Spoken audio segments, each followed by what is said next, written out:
Okay. And for the So, previous sessions then, this is the fifth day, right? yes, this is the fifth day, ma'am. Okay, so a very good evening, esteemed faculty members from across the nation. We are privileged to have you as for the fifth day of this learning and growth. And we are extremely privileged to host a distinguished academician, Dr. Shikha Bhardwaj, who's currently holding a prestigious position at IIM Sambalpur. Dr. Bhardwaj is a renowned expert in the field of organizational behavior and human resources. With a PhD in management, MSc in industrial psychology, and a PGDM in HR, Dr. Bhardwaj brings a wealth of knowledge and experience to the table. Her 18 years of dedication to research, teaching, training, and consultancy have made significant contributions to the academic field. She's a certified psychometric trainer, train the trainer expert, and entrepreneur educator. Her expertise is widely recognized, and her impactful research focusing on cross cultural sensitivities, work dynamics, entrepreneurial behavior, emotional intelligence has been published in esteemed national and international journals. She influence extends beyond academia because she has been instrumental in shaping the future of leadership through her training programs for various career stages. And she has got enough accolades to her because she has been the chief of army staff commendation card and also recognition as an accredited management teacher by IMA. On behalf of Jaypee Business School and this ATAL FDP, Shikha ma'am, we are truly honored for your presence. And your presence is actually a testament to our commitment to providing our participants with the best learning experience. We look forward to a session with learning and inspiration, and the stage is all yours now. The virtual stage is all yours. Thank you. Thank you, Professor Riddhima. It is indeed a pleasure to be working in some format or the other with you every time. I know. So that's nice. Though, when you have such a heavy, introduction being, said about you, then you feel very, very kind of pressurized to, make sure that it goes on in the right direction. However, I just feel that by the end of this 90 minutes of discussion, there should be a couple of pointers that we all come across as commonalities because we represent different universities and institutions. Also, I have given an impression that most of you keep your videos off. So I am assuming in the good faith that you are listening to me. I am not talking to the people or to the screens wherein there are no, people around. Okay, so the thumbs up is a sign that you are with me. And wherever you feel that there is a point of discussion and you definitely would like to interject, please feel free. Because I think in these sessions like FDP, it's always very interesting to interact, unlike industry. In industry, it is more like cross exchanges. But in FDPs, the best part is we are similarly placed. Just the context are a couple of times different, the courses are a couple of times different, the university's vision and mission, the way they operate is little different, and that's how we operate in a different spaces. Otherwise, we are similarly placed into different spaces. That is the beauty of this entire program, actually. Today, I've been handed over with a very critical topic. In fact, from the time it was given to me till 5 minutes before also, I was continuously contemplating that what exactly is the connecting point between all of them. Because when we talk about strategic leadership, human capital, and business excellence, I always felt that there are two school of thoughts which comes into universities and institutes. And if you disagree, please feel free to talk about it. So the older set of thought in the academics was always been that it's a very service-oriented industry, wherein people come with a novel cause that they want education to flourish. And they largely felt that there is a seeker, there is somebody who is looking for the education, and there is an educator or the person who qualifies into it. And learner and teacher or facilitator and the learner are actually interacting at a level wherein the learning is the outcome. And there was actually nothing called customers for the largest period of its time. But then there is an entire perspective which got changed, wherein I think almost every huge set of institutions came from the perspectives which they were running on their own. There are family institutions in India. There are institutions which are privately owned. There are institutions which are governmentally owned. There are institutions which are trust based. There are institutions which are collaborative between industry and that is why, because of all these models coming up, there is an entire concept which we now see almost like a business model, that there is a customer attached to it. So there is always a dilemma. At least in the academicians, we continuously, have this discussion point, that do we treat students as students, or do we treat students as our customers? And we can have different point of view. And to be on the safer side, every time when I'm talking about customers in the presentation, I've kept it as student also. So please don't feel offended, because it's our choice the way we look into it. But when we are standing at the standpoint wherein we are leaders, we cannot ignore the fact that whichever portfolio we are serving, we are being asked to tell how many revenues have you earned. I mean, I'm the MDP chair and I'm Sambalpur, and I still remember when the audits happened, they very clearly said that, okay, all these programs you are doing, tell me how much are you earning revenues. So typically, we always say that the flagship programs or the main courses are not the revenue earners. They generally go into the maintenance of the college. But the programs which are other than the main program, which is probably a program which is into executive education, long duration programs, short duration programs, the consulting assignments, the couple of projects which we take with government, we always call them as the revenue generator rather than the flagship programs or the main programs. And that is why I still remember that when for the first time it was being said that, how much revenue you are earning, it was largely, they were talking about not only in the perspective that how many people are the takers as a learner for you, but also from the perspective that if the institution is spending this much, how much are you getting the returns over it? So constantly there is a juggle between that. Where are we standing? Are we standing on the cusp of business? Are we standing on the cusp of learning? Are the models which are applicable to businesses are purely or cleanly applicable to us? Or there is a different, notion of probably a social entrepreneur or somebody who is the nation builders, people who are basically into human capital development. Are we following those, econometrics or those models?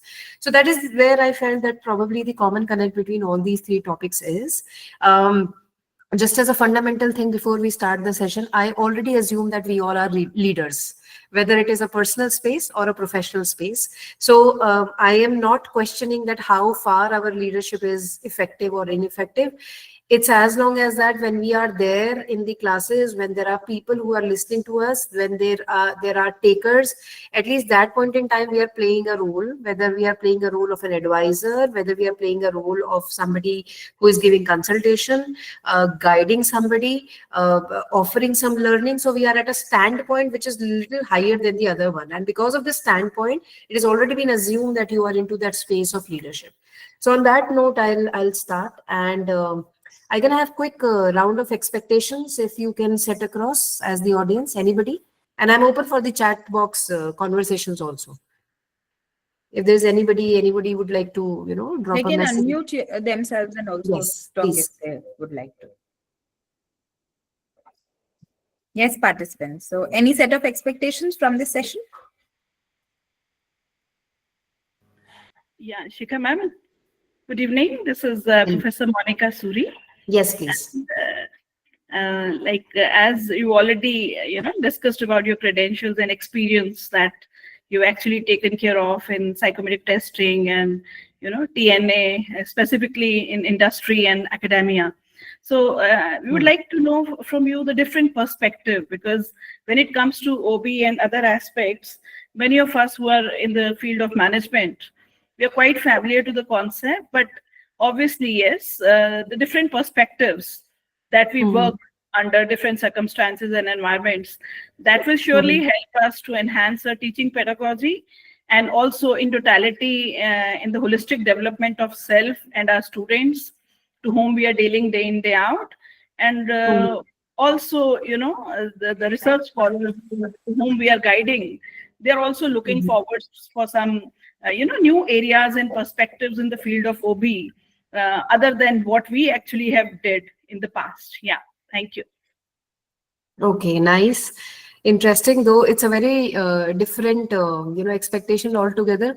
But I will truly would like to spend by the end of the session around 10-15 minutes to talk about all these aspects. That where do I see research, and what are the contemporary topics we are dealing with nowadays, and of course to also touch upon that. It's been a very common. Topic of conversation across our classrooms and outside the classrooms is handling of these different generations. So in a college itself or in a university itself, you have a PhD scholar who is probably somebody who's experienced and then coming to PhD. There is an executive batch who is generally into a different generation. Maybe, I mean, in our colleges it's around 3 hours of experience to 15 hours of 15 years of experience, sorry. So it's a little different generation. And then you have you see Gen Z sitting in the classes, and then in coming times wherein the undergrads are also in the colleges, you see Alpha also being there.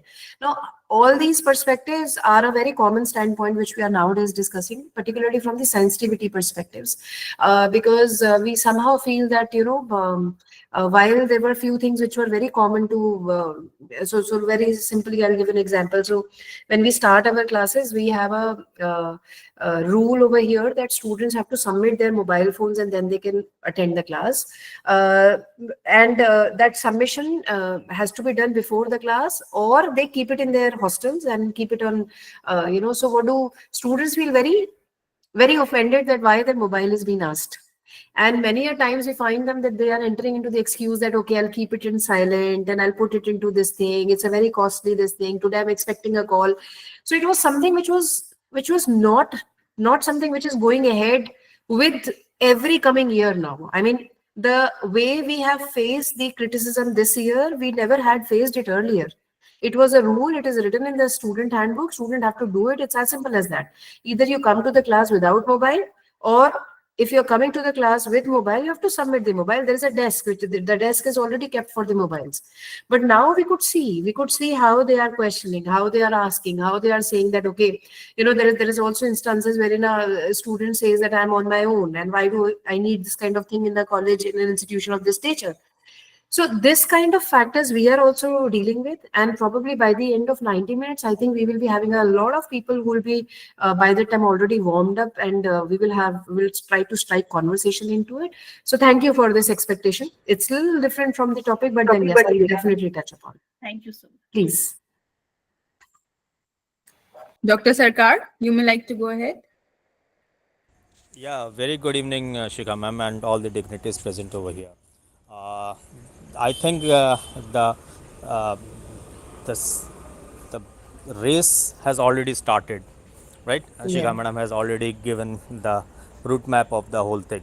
One gentle suggestion or point of view, that I've been into academics for more than 25 years right now, right? And I have seen the customer, what you was asking, saying about that students and faculties as a customer. Faculties for the management are customers, and students for faculties, they are customer, right?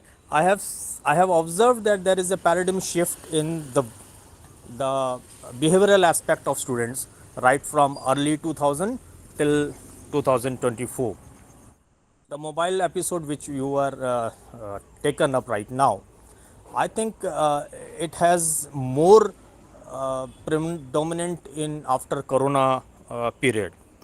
So my just a gentle submission in this aspect, can you throw some light on how to cope up with this situation, right? From your expertise, that for management, faculties have their like every private organization, they have to be good earners for them, and students also take it as granted that we have paid fees, so I should be treated as a valuable customer for you. From their perspective, they are right. From the management perspective, they are right. From the teacher's perspective, you want to depart good knowledge to your students. So in totality, the teacher in between is been crushed, right? So more or less whether it is a government sector or a private sector, the magnitude may differ. with respect to organizations. My gentle submission to this forum is, especially to Shikha madam, can you throw some light on how to cope up with this situation, especially to the people like of my age group who has crossed more than 50, how to cope up, because I want to deliver good quality of teaching, but my customer base has changed, my profile has changed, my organizational mission vision has actually changed. It used to be something different, now it is something different, right? So how to cope up with this organizational change point of view? Thanks a lot. Thank you so much for throwing this expectation, because this is very real. And somebody like you who has been in the industry for quite some time, I think you can very well see the entire spectrum, how the things have moved on. And while I'm not too sure that whether I'm competent enough to talk about these things, because I think you're much more experienced, and coming out in a forum like this and speaking about a question like this, that how do I cope up with these changes, is a phenomenal effort you're already making.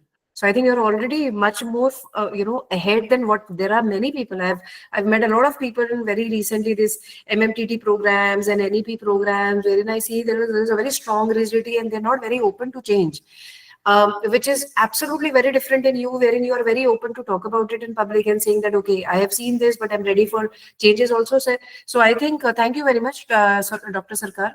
While I'm not too sure how far I'll be justified enough to answer this, because I think I'm a little less experienced in comparison to what you have seen.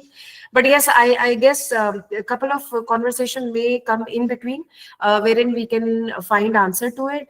As far as the changes, is concerned, to be very honest, ours is a very self-driven journey. Teaching is largely, or academics is a very, very, very self-driven journey in comparison to many other professions.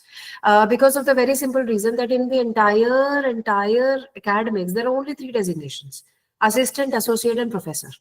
Right. If we compare it to the other world, which is corporate world, there are thousands and thousands designations. People have almost a mapping of their career of how to cross it. In our case, it's these three only. There are cases wherein people take almost like, phased manner of each stage. There are people who are into rush of reaching to the professor level in probably 8 years also and 9 years also.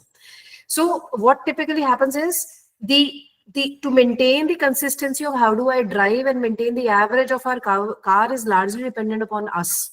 And that is why the larger responsibility of, accepting the change, adopting the change, and, probably identifying these changes also dependent upon self. In fact, to be very honest, I have also seen that, this entire perspective, which when we entered into academics was always been seen as one of the very stable industries, wherein people once join an organization, they used to stick around to that organization for a couple of time periods.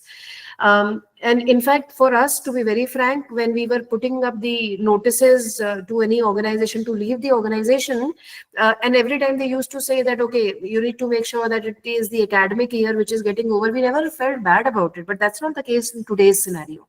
So while the student has changed, there's an entire shift in the faculty base also, which I see. They have a very different understanding. It's almost like a very different wavelength with which they are talking. They're almost taking it as, like the way I said, to make sure that they drive faster, to make sure that they keep on changing the cars, because that is how it is going to be.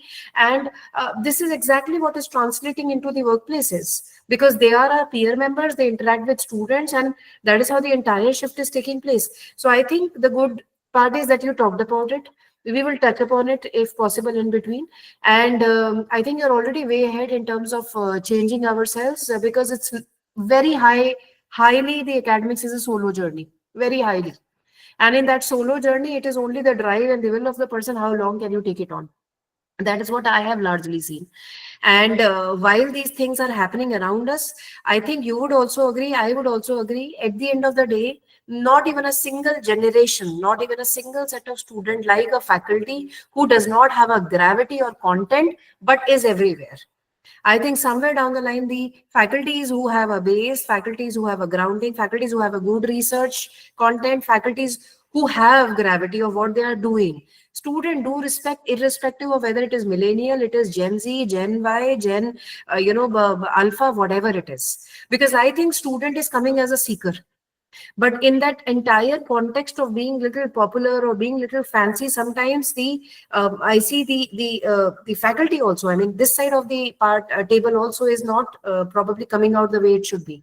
So change is happening both sides, but common fundamental part is student is coming for knowledge and the teacher has to offer knowledge. That remains constant across, and as long as it is happening, I think behavioral patterns, I have seen strict teachers being very happy, students feel very happy with them even if they are strict, or other way around also. So yes, hopefully, thank you, Dr. Sarkar. It was a very interesting question, and in fact, it took us into a different direction of pandemic and all these things. Thank you. Anybody else, please?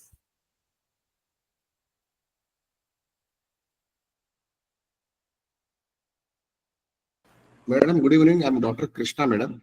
Please. Madam, I was in corporation like last decade. I'm in academics. Okay. So I would like to let us take an OB as an example. We have various theories like we have Heisenberg's theory, motivation theories. We have Johari window, all those things. We teach to the students the concepts of OB. I'm telling OB as an example itself. But can we give in live examples? I want to get an idea how to teach, like methods or pedagogy, how to connect this practically, these theories realistically to the students, so they're more receptive. Because students are all not equal. Some may be above average, some may be below average. So I'm reaching the all audience. That is so that we are bringing up their caliber. That is what my intention. Since I was off the way corporate, off the academics, I would like to learn the skill rather than knowledge developing. How to connect them practically and not examples exactly. No, that you understand what I'm trying to tell you, madam? I understood. Such application of whatever we are teaching should be inducted in the students' mind, so that they never forget the concepts. That is one thing. Second thing is adaptability and skill is another thing which I felt you should correct me in this. Knowledge is always you will be developing as a faculty, but adaptability and skill is the two areas which I felt personally in academics where we can develop, so that we are reaching the goals of an individual, students as well as organization. Madam, these 2 points I would like to just can guide me if I'm wrong. If otherwise, you can make a betterment of this also, madam. Yeah. Right. No, I think I understood what you are trying to say. Though again, almost similar to what I was trying to tell, others also, that typically the topic which was handed over to me is a topic which is been talking about the strategic leadership, human capital, and this, but I will try to talk about it. And I'm noting down these questions. I will definitely come back on it in the end. Largely, I can understand that you're probably talking about how do we design the curriculum, how do we engage the audience, and how do we ensure that there is a classroom learning which is taking place. And we would definitely talk about a couple of them. I can just tell you one thing, that when we talk about the classroom as a faculty, I mean, that's how I see it. Can be absolutely an individual choice in their lives how they do go about it. But then I always feel that when we are in a role of a faculty, we are in a role of faculty, and it is not that we can be putting our uniform down any time of the day. It's continuously till the time you are there in the campus, till the time whether you are taking classes, somebody is taking classes, whether somebody is not taking classes, whether we are going on a lunch break, there is a role which we are playing, and we have to ensure that we are honestly playing that role throughout. There should not be any discrepancies between what we are in the class and how students see me outside the class, because then these discrepancy or these dissonance actually drop a very different impression in the minds of students.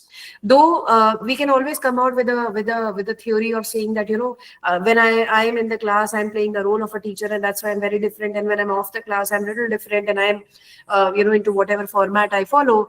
But I think students and everybody in the world like consistency. We do not want to get troubled in our lives of having or identifying 2-3 impressions about the same individual. So fundamentally one part is when we are in that role, we are in that role. When we are conducting that role, we are conducting that role, and that is it.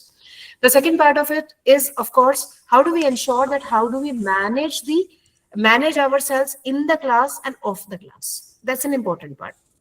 When you are talking about in the classes, there are, of course, different things which are taken care. Off the classes is largely about yourself.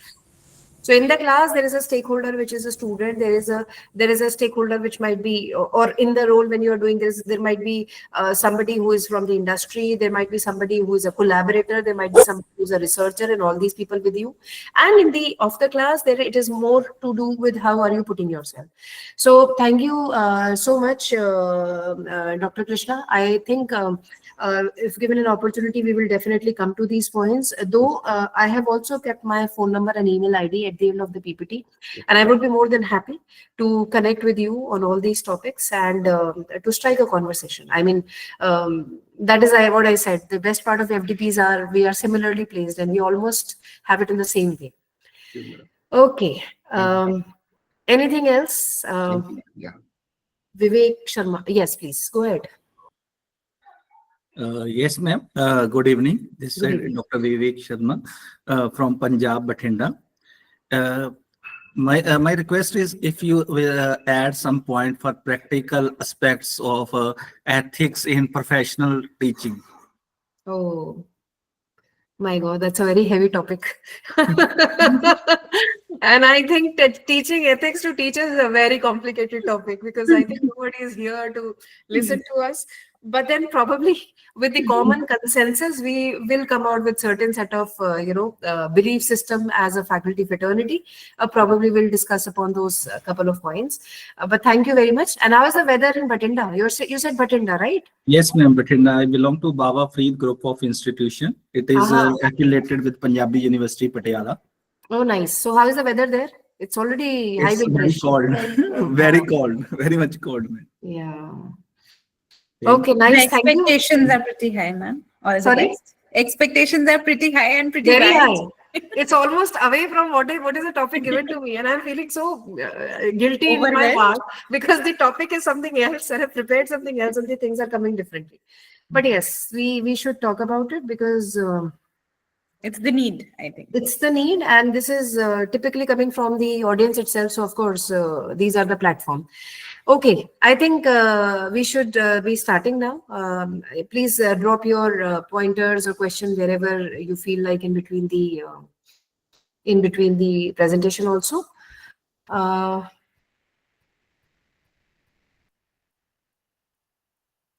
How do we enter to the window part, right? So when you Yeah. click on that present now button, right, there will be a window that you can share. You keep your slides in the presentation mode, and then Yes, press I have present. kept it. Is it visible? Wait, I'll just check. Yes, ma'am. Yes, But you're ma'am, not it's in the visible. full screen.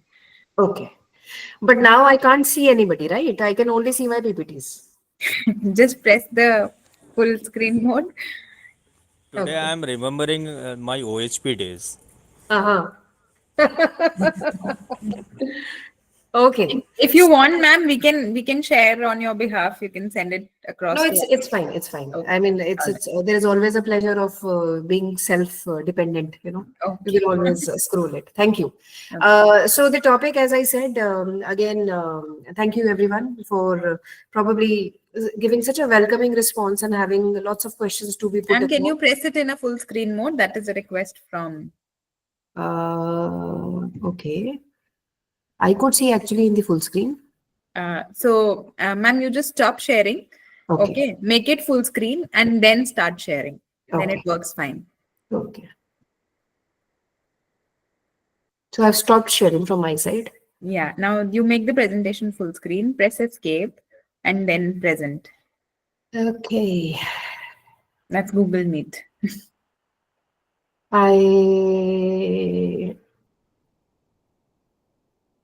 Actually, some would be watching on phone, then it is not very visible. But every time when I for sharing it, don't I have to? I mean, didn't I have to go back with the escape again every time? Nahi? You can just press escape and alt tab and come to the screen. Send it across. No, I'll open it for you. Karna hi padega. Wait. And you share the PPTs with the participants also, right? They are asking for it. We are making a drive where we'll put all the PPTs together and then share that drive link. Okay, then in any case, it's good.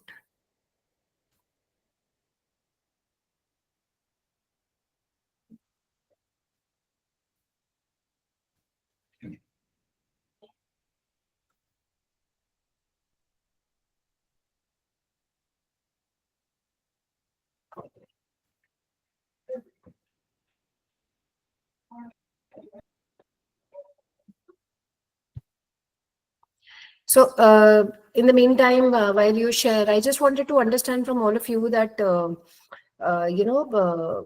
when we, especially because I realized I was given an impression that there are a couple of faculties who are from economics area. So, what is the relationship which you see between the human capital and the education or academics by far? Where do we stand?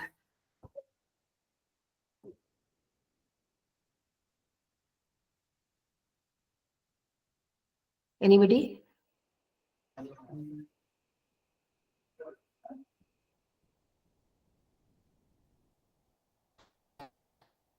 Okay. Fine. So I will just, talk about the, from the leadership perspective, I'll talk about the academic leadership. Then I'll talk about, and human capital is largely coming from the perspective of economics. That is why I touched upon, because it is always been seen that we are basically the education and health are the pillars of developing the human capital of a country or of an economy, because the highest investments are being done on them, and if they are the investments are done wisely or in a well distributed manner, then the number of people who are coming out of education, as in the students who are getting the education and they are getting degrees or qualification, they actually add to the workforce. And that is how the human capital ratio or human capital matrices are basically being checked. So you all, including me, we all are the contributors of the human capital, because typically there is, yes, I can see it.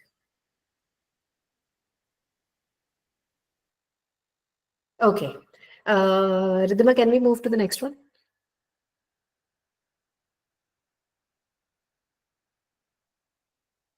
Thank you. So the part A of this presentation is basically talking about that, are the leaders born or made? I mean, strategic leadership or academic leadership. And is leadership primarily a function of one's position? Do you consider yourself a leader? What is leadership and what do leaders do? To whom are leaders accountable? Is academic leadership is a form of strategic leadership? And what leadership model is most appropriate for academic leadership? And what skills do advisors or people like us who are into academics need to increase their leadership effectiveness? And as I said in the beginning itself, I assume that we all understand that we are at a standpoint wherein there are a set of people who are looking up to us, who are seeking suggestions of their life and career from us. And we do hold a power to influence them. We do hold a power of influencing their thought, or communicating them in such a manner that that could be a life turning moment or a career turning moment. And hence, automatically, by this definition, almost everybody out of us fits into the definition of leadership. Now, when we say academic leadership, there are two school of thoughts in academic leadership. One set of leadership says that all those people who are into deans and directors positions or HODs positions are the people who are in the academic leadership. There is another school of thought which says that the faculty by far themselves, by virtue of their job, they are into academic leadership. So these two school of thoughts into academic literature are very commonly, higher education literature are very commonly being seen and accepted, wherein the faculty, irrespective of even if they are teaching a class, managing a class, coordinating with the academic staff, ensuring that they reach on time, everything, the course is being covered, designed, evaluated, assessed, and mapped to the organizational objective, is already a leadership role, even at a faculty base. And from the dean and HOD's perspective, of course, it is from the perspective of handling a lot of faculties, a team of faculty, handling a couple of programs, ensuring that the collaborations take place, and then eventually making sure the assessments are in alignment to the organizational objectives. So both the theories are very commonly being used in the industry, and both the theories stand out. Though I think you all will agree that for a faculty, we always say, I mean, that is how the industry looks at it. We always say that there are 4 things wherein you should always keep on building your profile. We should always think of keep on building our profile. One is pure teaching, and pure teaching does not mean the range of subjects which you teach. It means consistently good performance. So even if somebody says that I have only taught QT in my entire life, and my average score of feedback is, let's say, above 8-pointer in the on the scale of 10, it's a good sign. There can be somebody who says that I have taught 8 subjects, but if it is not matching that parameter which one should have it, then it is somehow not being treated very well in the industry. So while you are going to because every school and college have their own different way of looking at it. So while you might be having a cross-sectional courses which you are delivering, it is also important with cross-sectional, you also have the depth. That means there is a consistency in the feedbacks which you get, or consistency in the parameter or evaluation, so that you can prove your point that this particular subject, I have a hold upon it. Because eventually, if you deliver good subjects, the consulting is going to come in that subject only. Because the student who is sitting in your class is the student who's going to join the industry tomorrow. And if you're someone who is going to stay in this industry for a couple of years, then please be very sure of this fact that the student is going to come back to you when there is a problem in the industry.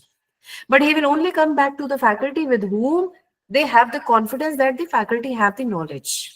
Otherwise, it is more like a thing that, okay, because they are teaching, that is why, they are reaching back to you.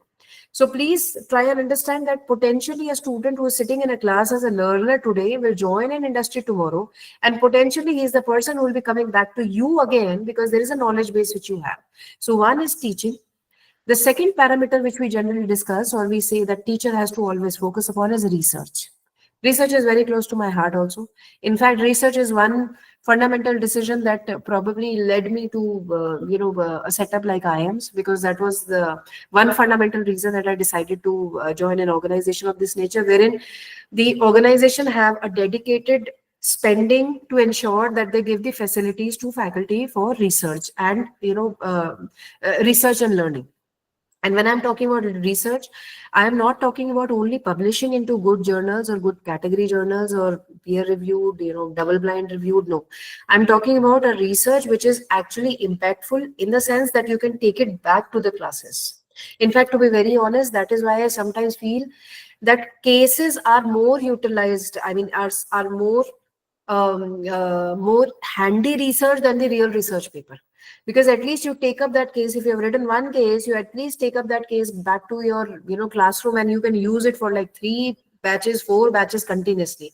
So whenever I'm talking, when I look at the perspective of research, I see it from 2 things. One, the research should be such which increases your mental faculty. That means you end up learning something new, whether it is a research methodology, whether it is discovering a new topic, whether it is interdisciplinary aligning 2 topics, whether it is coming out with a scale, whether it is coming out with a particular model. So there is something as an extension wherein you felt very confident that the mental faculty has increased. Second, it is something which is increasing your competency because you are taking it back to your classes. So if the research cannot go back to integrate back to your classroom, then somehow you will always have that dilemma that when I do research, I compromise on my class. When I do my classes or teaching, I compromise on my research.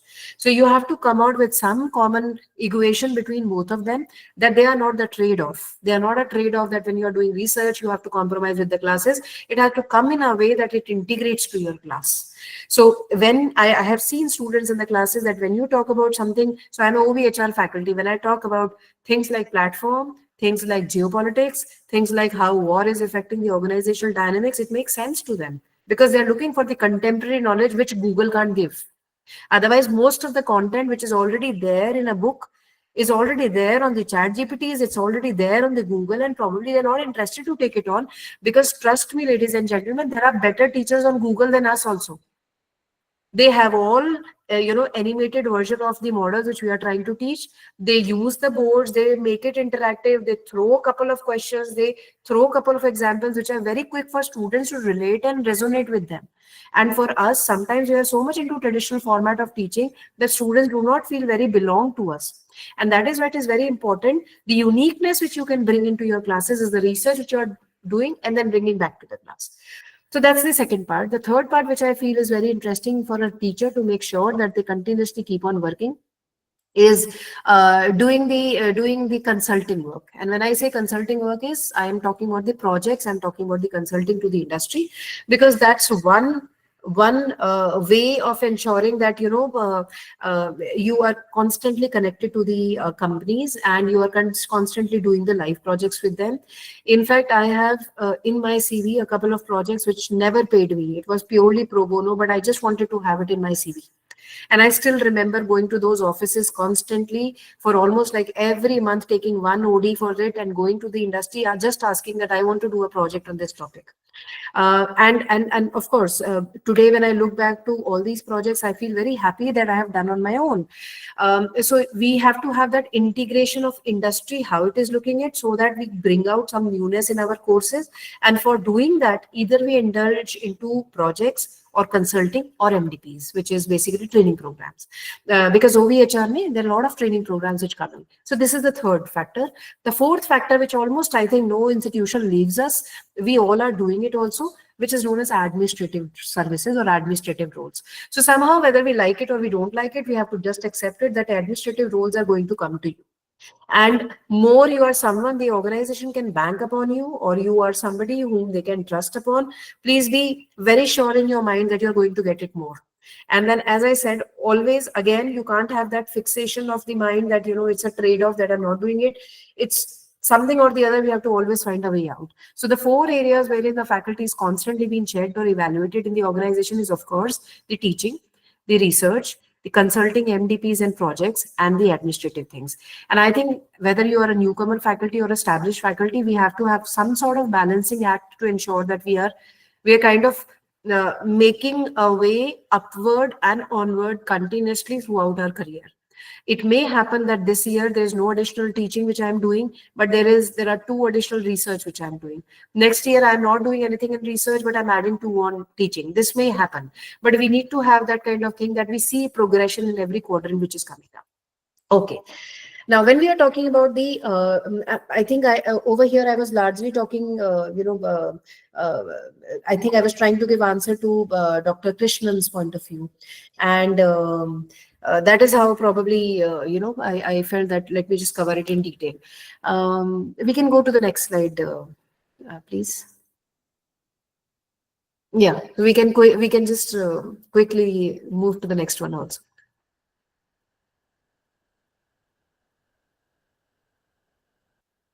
There's an additional point to this. Now, next one. Yes. Okay. So when we are talking about the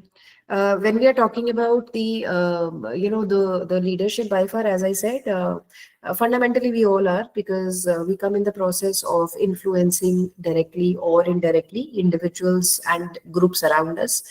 And frankly speaking, I think we have to just accept it that teachers are gifted communicators. There are few who are very good orators, there are few who are learning orations, there are few who are completely comfortable about it, but the good part is that you always have an audience to hear from you, and that is why you always have a space. You actually work into a space wherein you can influence others.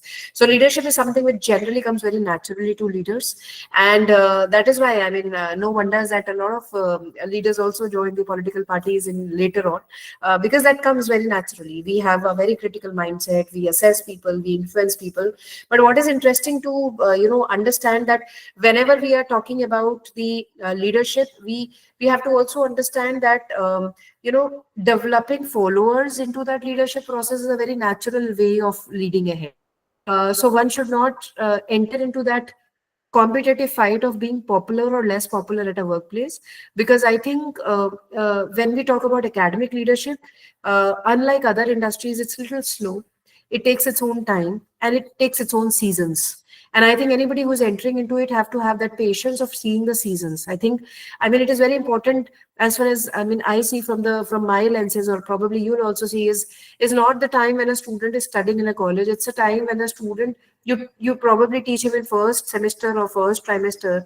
And then when the person is getting convocated after 2 years, the person comes back to you with a thank you and remembering what you taught is exactly a enjoyable moment.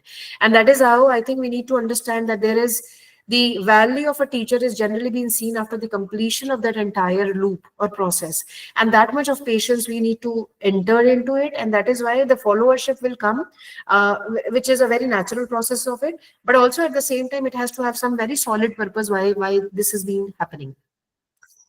We are also not restricted to a person in particular, and we have to, when we talk about leadership, it's very normal nowadays that when we see a particular role, it might be making sense from one dimension to a set of students. It might not be making sense to another dimension of students. I mean, I still know that every time we teach students over here, which are almost like 70% engineers, teaching them OBHR is almost like complicated, very, very complicated. Not that they don't understand, but it is so complicated for them to talk about, which is like, as simple as like imposter syndrome. It's very difficult for them to understand. To talk about concepts, which is like gaslighting. To talk about concepts like unconscious bias, because in our society, the way we are working, it is so much unconventionally being feeded that it's very complicated to tell them that this is a concept. This is a thing. If you are, you are having an opinion about something and you are throwing it out and loud to everybody else, probably you are somebody who's misdirecting the crowd towards them, and this is gaslighting. They take time to understand, okay, this is gaslighting. Okay, now am I speaking like this? Is it gaslighting or something else? So it takes its own time, and that is why when we talk about, leadership, you cannot feel that if anybody is following you, is not following the other person. The person might be following other 4 teachers also, 5 teachers also, and that is how it goes. We can move to the next slide, please. Okay, next slide.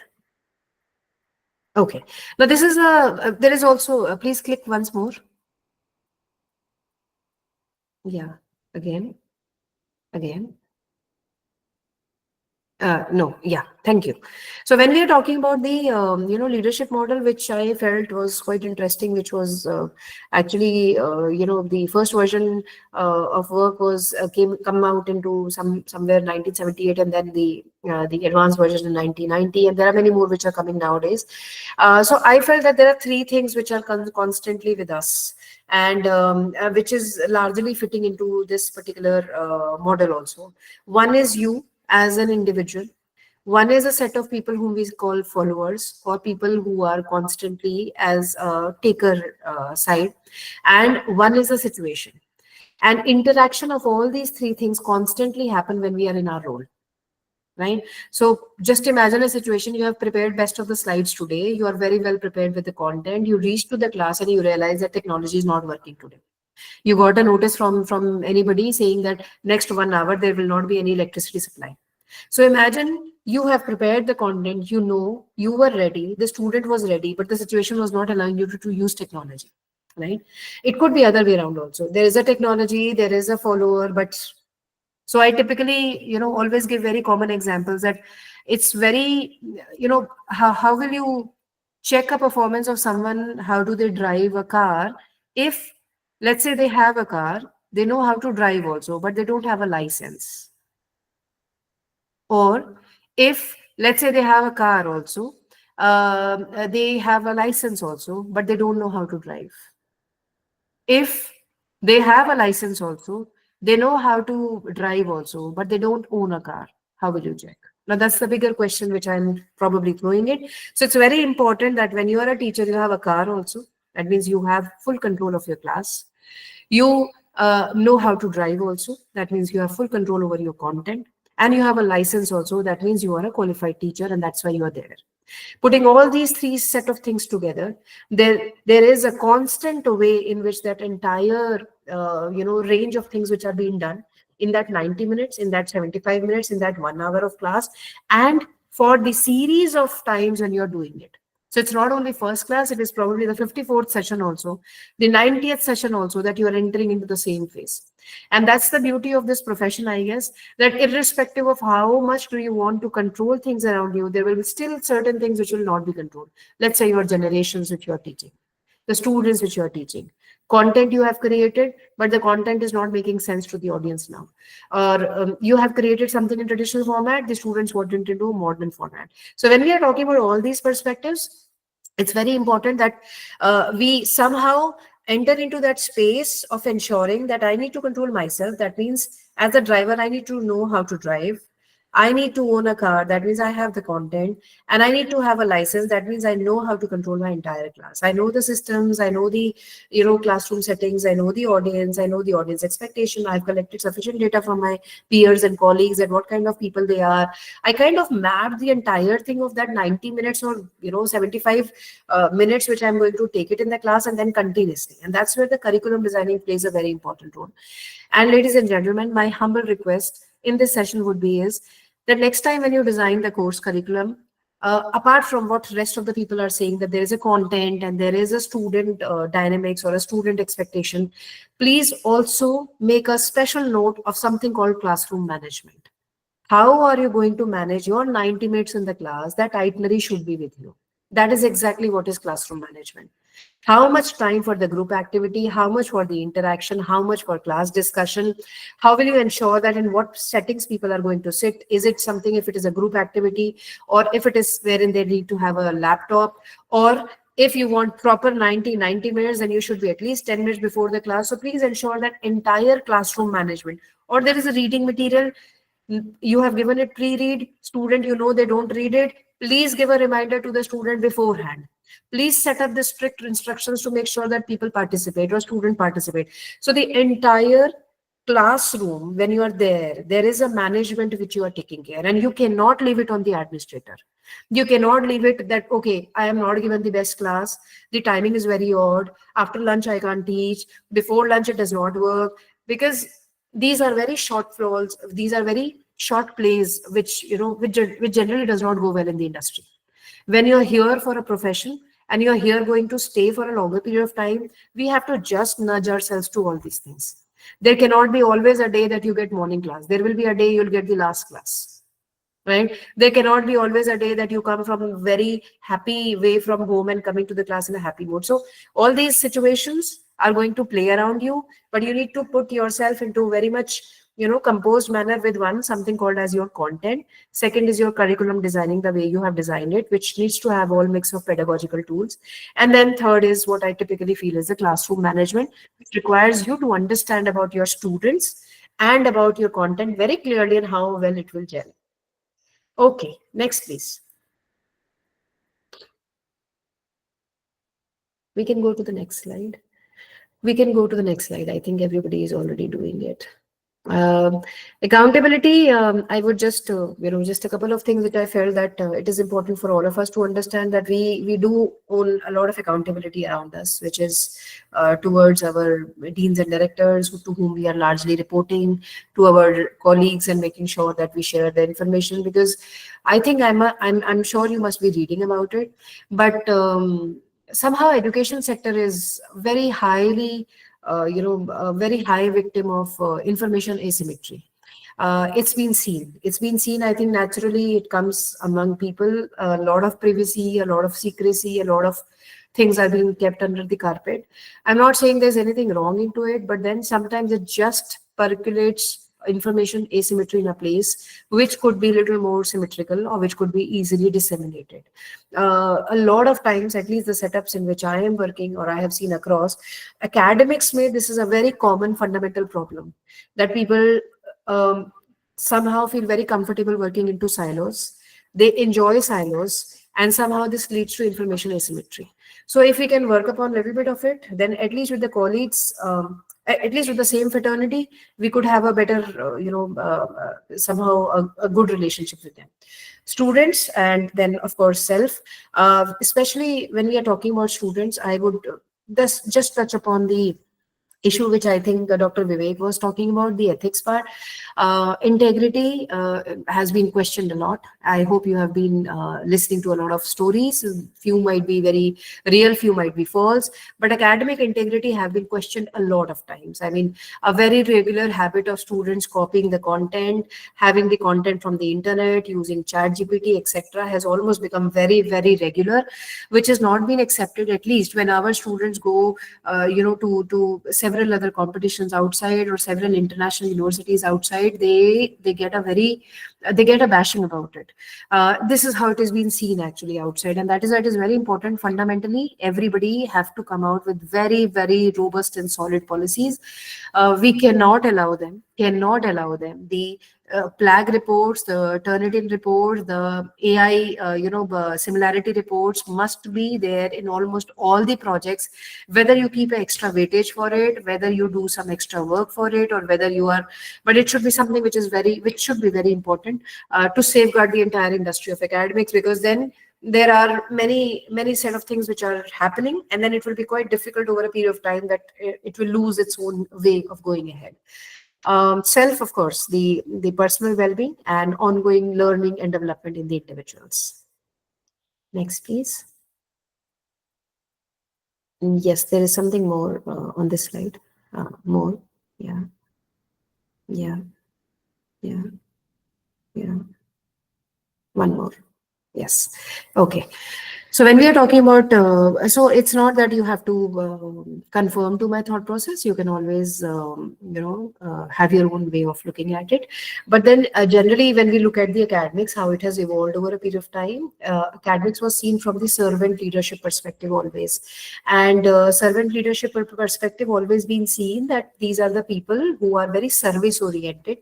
And these are the people who always have a very strong, way of transforming the others.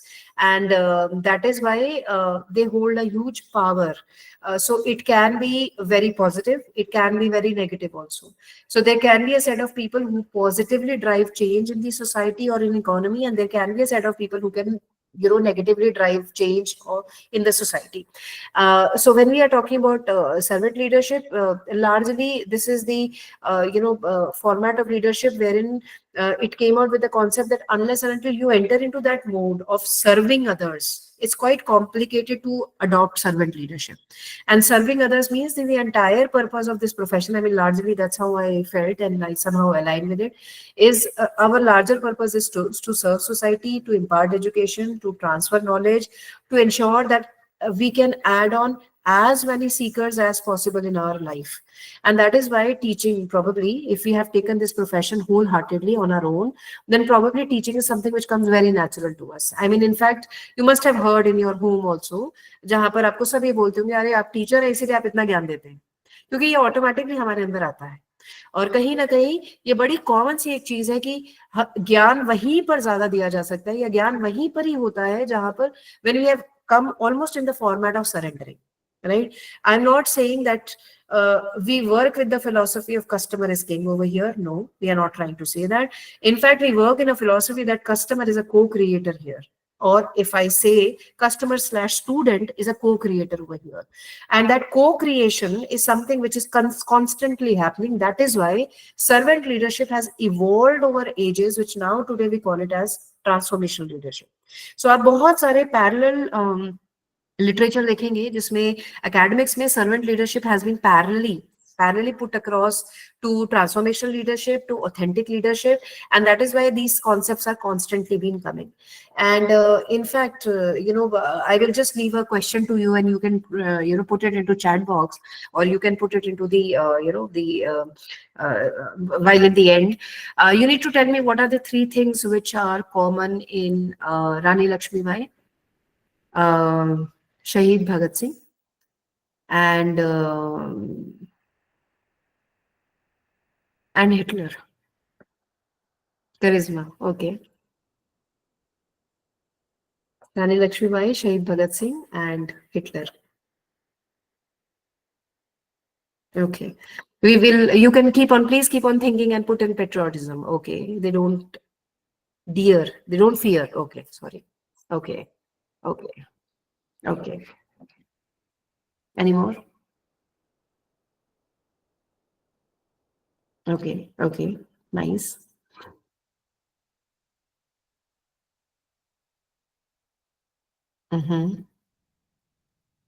Okay. Inspire masses, leadership qualities, determined,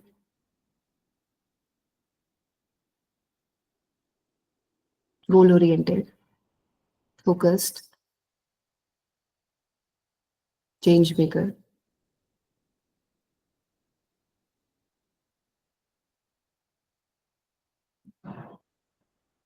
rebel against authority, clarity of vision, good organizer, patriotism, inspired and inspiring, passionate, great leaders, influencers,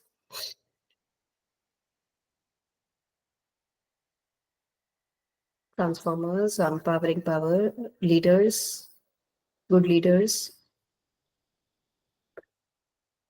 Okay. Praveen has also raised hand.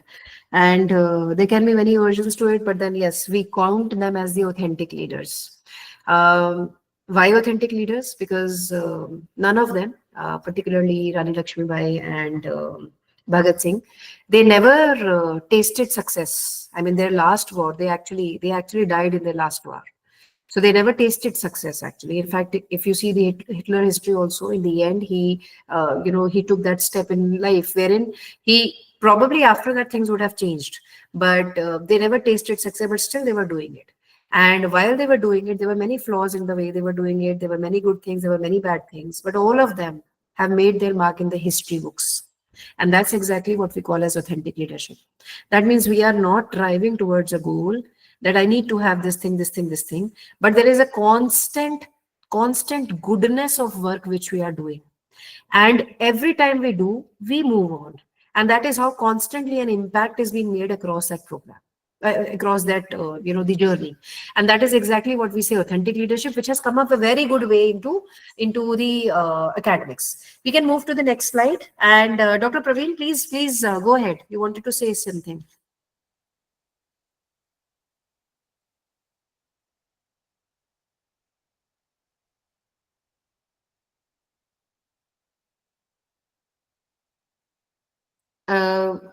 Dr. Praveen, are you there?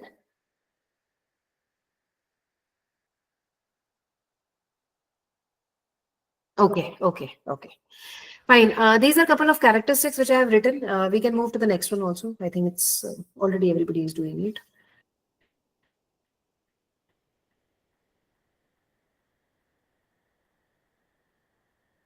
This is what I felt is a little more, high-end goals which we can set across. We can put for for ourselves and for, of course, our way of looking at the career. Is one, it is very important that when we there are faculties, I in fact very respectfully see them very differently in the classes, wherein a student come out with a problem, he raises a question, and the faculty does not have an answer and does not mind saying that I don't have an answer, I'll come back tomorrow. But there is always a set of faculty who feel very offended that how do I not know the answer, and then they will keep on giving the answers which are not probably the appropriate answers. Or there is always a way wherein faculty immediately, when a questions come to them, they throw it back to the student and say, okay, what is your opinion on this question? And then they'll say. So when all these tricks are being used, sometimes students feel that it's not the faculty is probably not knowing it. And that is why I would largely say that, when a problem is thrown, when a question is being thrown, one has to be very positively looking at it, that there could be something as a potential or a genuine curiosity which a student has. And then there's always a way of identifying that this is how probably it could be. And there's no harm in probably understanding it, integrating it for a real-time example, cutting it or dividing that big question into a smaller question, asking that student to actually repeat the question into a more, a way wherein you can comprehend it better. Because these conversations, at least with the generations we are dealing with now, they are the generations which look out for very quick answers from you, I mean, immediately. But they are also a generation who are not looking for quick answers, wrong answers.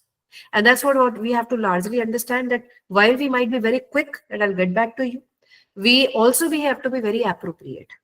And there should not be any hesitation in saying that I am incompetent to teach it. I cannot talk about it. It is out of my purview. It does not come into my scope of work. It is not something which I can take it up. If you are seeking guidance to me, I'll be happy to give you guidance. But please make sure that I'm not the primary concern, because that's not my topic. Reach out to so and so faculty, so and so area, and then you can come to me. So please be very vocal about it. Please be very clear about it. Identify the future ways in which you can handle these questions. The next thing which I felt is stewardship, which I think all of us have to probably understand, that the institution has hired us for a purpose, and the larger purpose has to be met every day. And that larger purpose, whether it is imparting education, whether it is ensuring that the stakeholders gain is there, whether it is ensuring that we are contributing, we are making an impact, that should always be met.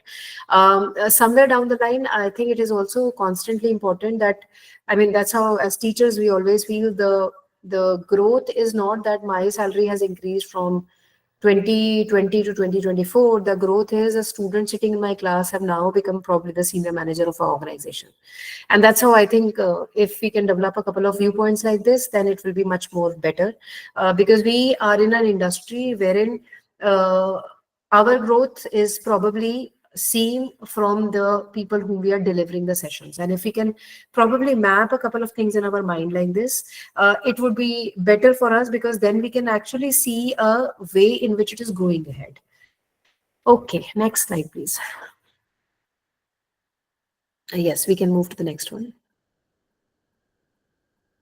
This is just a thought process which I thought we all are aware of it, but then it is very important for us to just revisit these concepts, which is more like leading requires us to feel, think, and act differently. And that is how somewhere down the line we have to largely feel that being teachers or being into the profession of education, we are the people who have to ensure that all these things are quite aligned. I mean, that is how I think many of you would come out with this, that it's very important for us to come across as a personality what we are putting in the classes.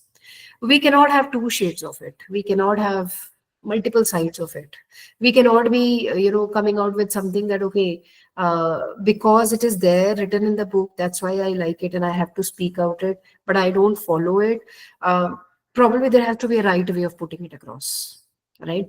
And there can be a better way of saying that there are two schools of thought, there are two different ways of looking at it, and there can be a different way how we handle it. So somehow these things have to be managed. Yes, please, we can go ahead. Personal, interpersonal, when we are talking about the effectiveness, of course, when we say personal, it is all about, and I could see a couple of sessions which are already being done in your FDP also, like stress management, creativity and innovation. These points are already being done. So please be very careful about it. These are the, more you groom them, more they come across to the students. And then interpersonal. We can move to the next one. Herein I have already, we can move to the next one. Here we have already talked about a bit of it. Next part, please. Again, I have already started my conversation with this only, that probably this would have been the thought process when the designing team of this FDP was designing this concept, because they felt that strategic leadership or the academic leaders are the key drivers who are adding to the human capital, because human capital as a cumulative score is a score of how do we ensure that the productivity of workforce increases over a period of time.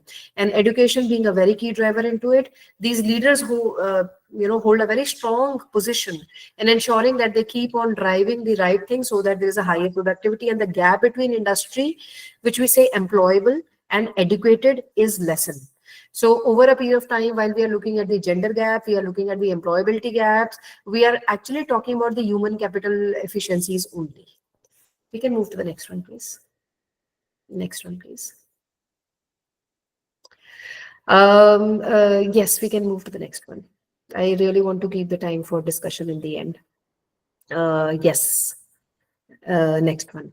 Now, these are basically the slide which I have made. It is a couple of slides which I was actually visiting universities and colleges. What are the models they are following? And that is why the previous slide was a slide. We can stay here. The previous slide was a slide which was talking about that there are a couple of models which I could see very clearly in certain Indian universities and foreign universities. Like for example, Ashoka University works in a very different format to what probably IIM work on. IIM's format is working.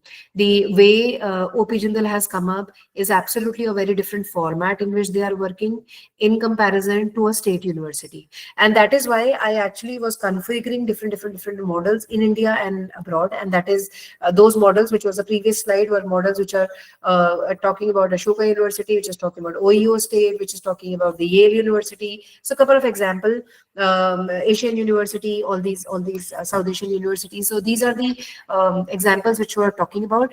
But yes, one fundamental thing which I felt was making larger sense to me, to the whether you see academics as a business or academic as a social venture.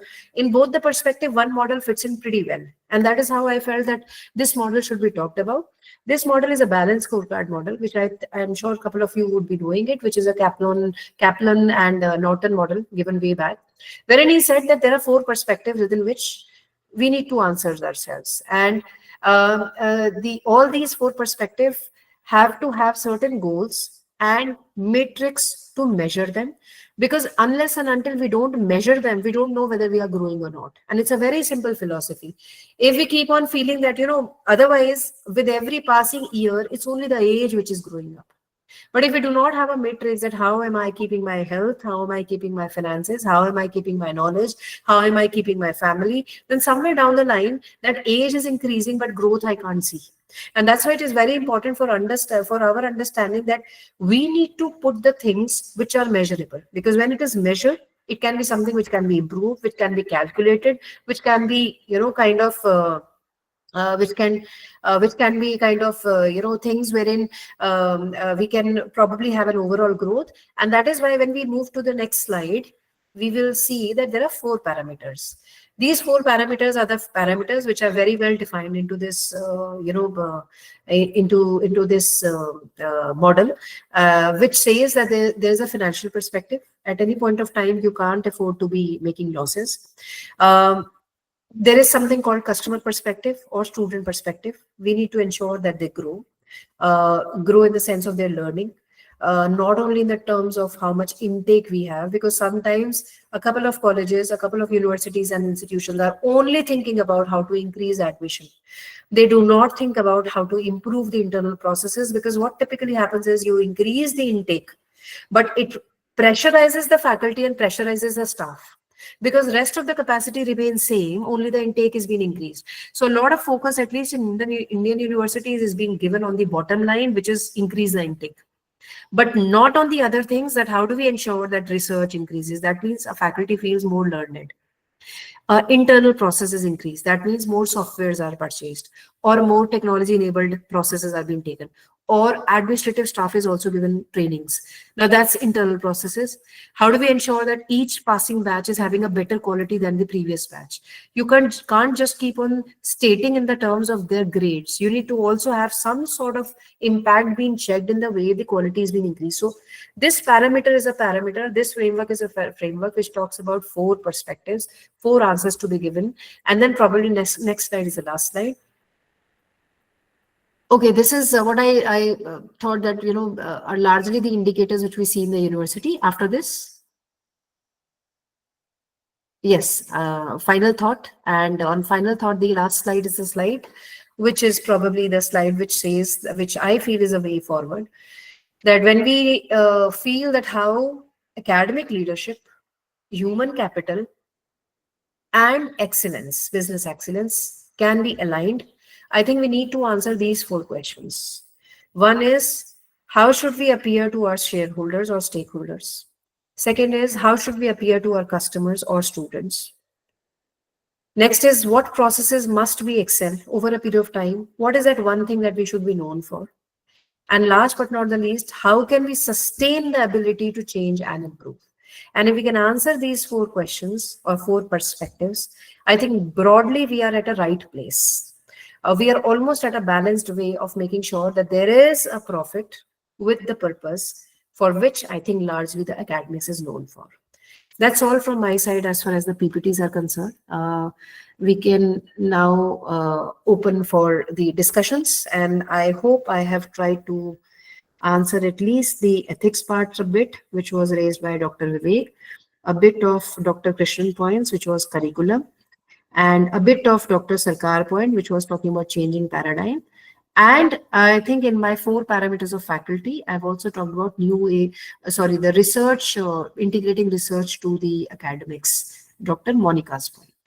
Yes, please. Now I'm open for the discussion. Everybody, please, raise as many questions as you want.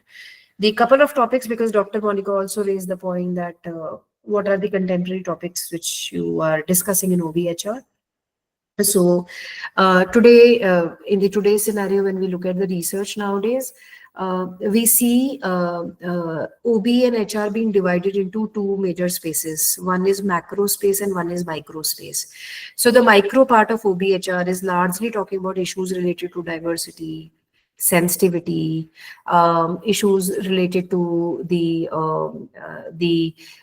ideals, idiocentric arrangements at the workplace, issues related to hybrid working, issues related to people's sensitivities and inclusiveness, issues related to women, a particular gender, etc., etc. When we see the OBHR at a macro level, we are seeing a lot of research happening in the leadership space, whether it is the narcissist leaders, whether it is the paradoxical leaders, whether it is the employee experience management, whether it is the employee experience management with something which is more like a strategic organizational framework related to, let's say, geopolitics, or how leaders are, talking about how leaders are taking standpoints, because nowadays a company, gone are the days the company used to have its own identity. Now the company has an identity with Elon Musk. That's the change. So Satya Nadella cannot stand like this and without speaking anything, because now Satya Nadella holds a brand which the company is representing. So it is almost very closely now in OBHR, we could see that the individuals at the senior positions are almost representing what they are to the company, and it's very closely aligned. So there are 2 spaces on which I could see research: macro level, where they are having a lot of integrated interdisciplinary topics, and at a micro level, which is even today very specific to the individuals and a group level, and diversity issues and all that concept. So I think I've answered Dr. Monica's question also. With this, I'm open for the questions. Please feel free to ask. Shikha ma'am, thank you for responding to and giving so many, related areas that we can work upon. So I have 2 reflections. There are many reflections which you have given to us as academicians, as mentors and faculty and, leaders and heads. So out of my little experience of 27 years, wherein, started my career as a lecturer and reached to the position of dean, as an academic leader. So I just want to learn from you, like, I've heard about the concept of leadership from below. That Taj group always talks about, and even Honorable, late Ratan Tata ji, he always claimed that, the pyramid is like that in Tata group, wherein leadership from below is also being seen as the factor of belongingness and owning a role or something like that in the absence of a leader. So I've seen those scenarios also, where I've seen that in spite of having professors in the institution, assistant professors have also got the role of acting heads or heads. So I don't see designations, all the time considered when it comes to leadership roles or administrative roles. So how do you look upon this when it comes to leadership from below in academics? Because I feel that that's a very interesting concept that we can also see, because you started that every teacher is a leader. So irrespective of whether they are head of department or dean or any administrative post they are holding, but at the end, the role of a teacher always starts as a leadership role, because in the class, they are the king of the class, everything is under their control, and all these things they are managing on their own. So how do you see this aspect? Yeah. Thank you very much. This is a very, what should I say? होता है ना किसी किसी का एक बड़ा टची सा topic होता है लाइफ का. This is a very touchy topic to my life because I have always seen designations only as symbolic. It may not be substantial.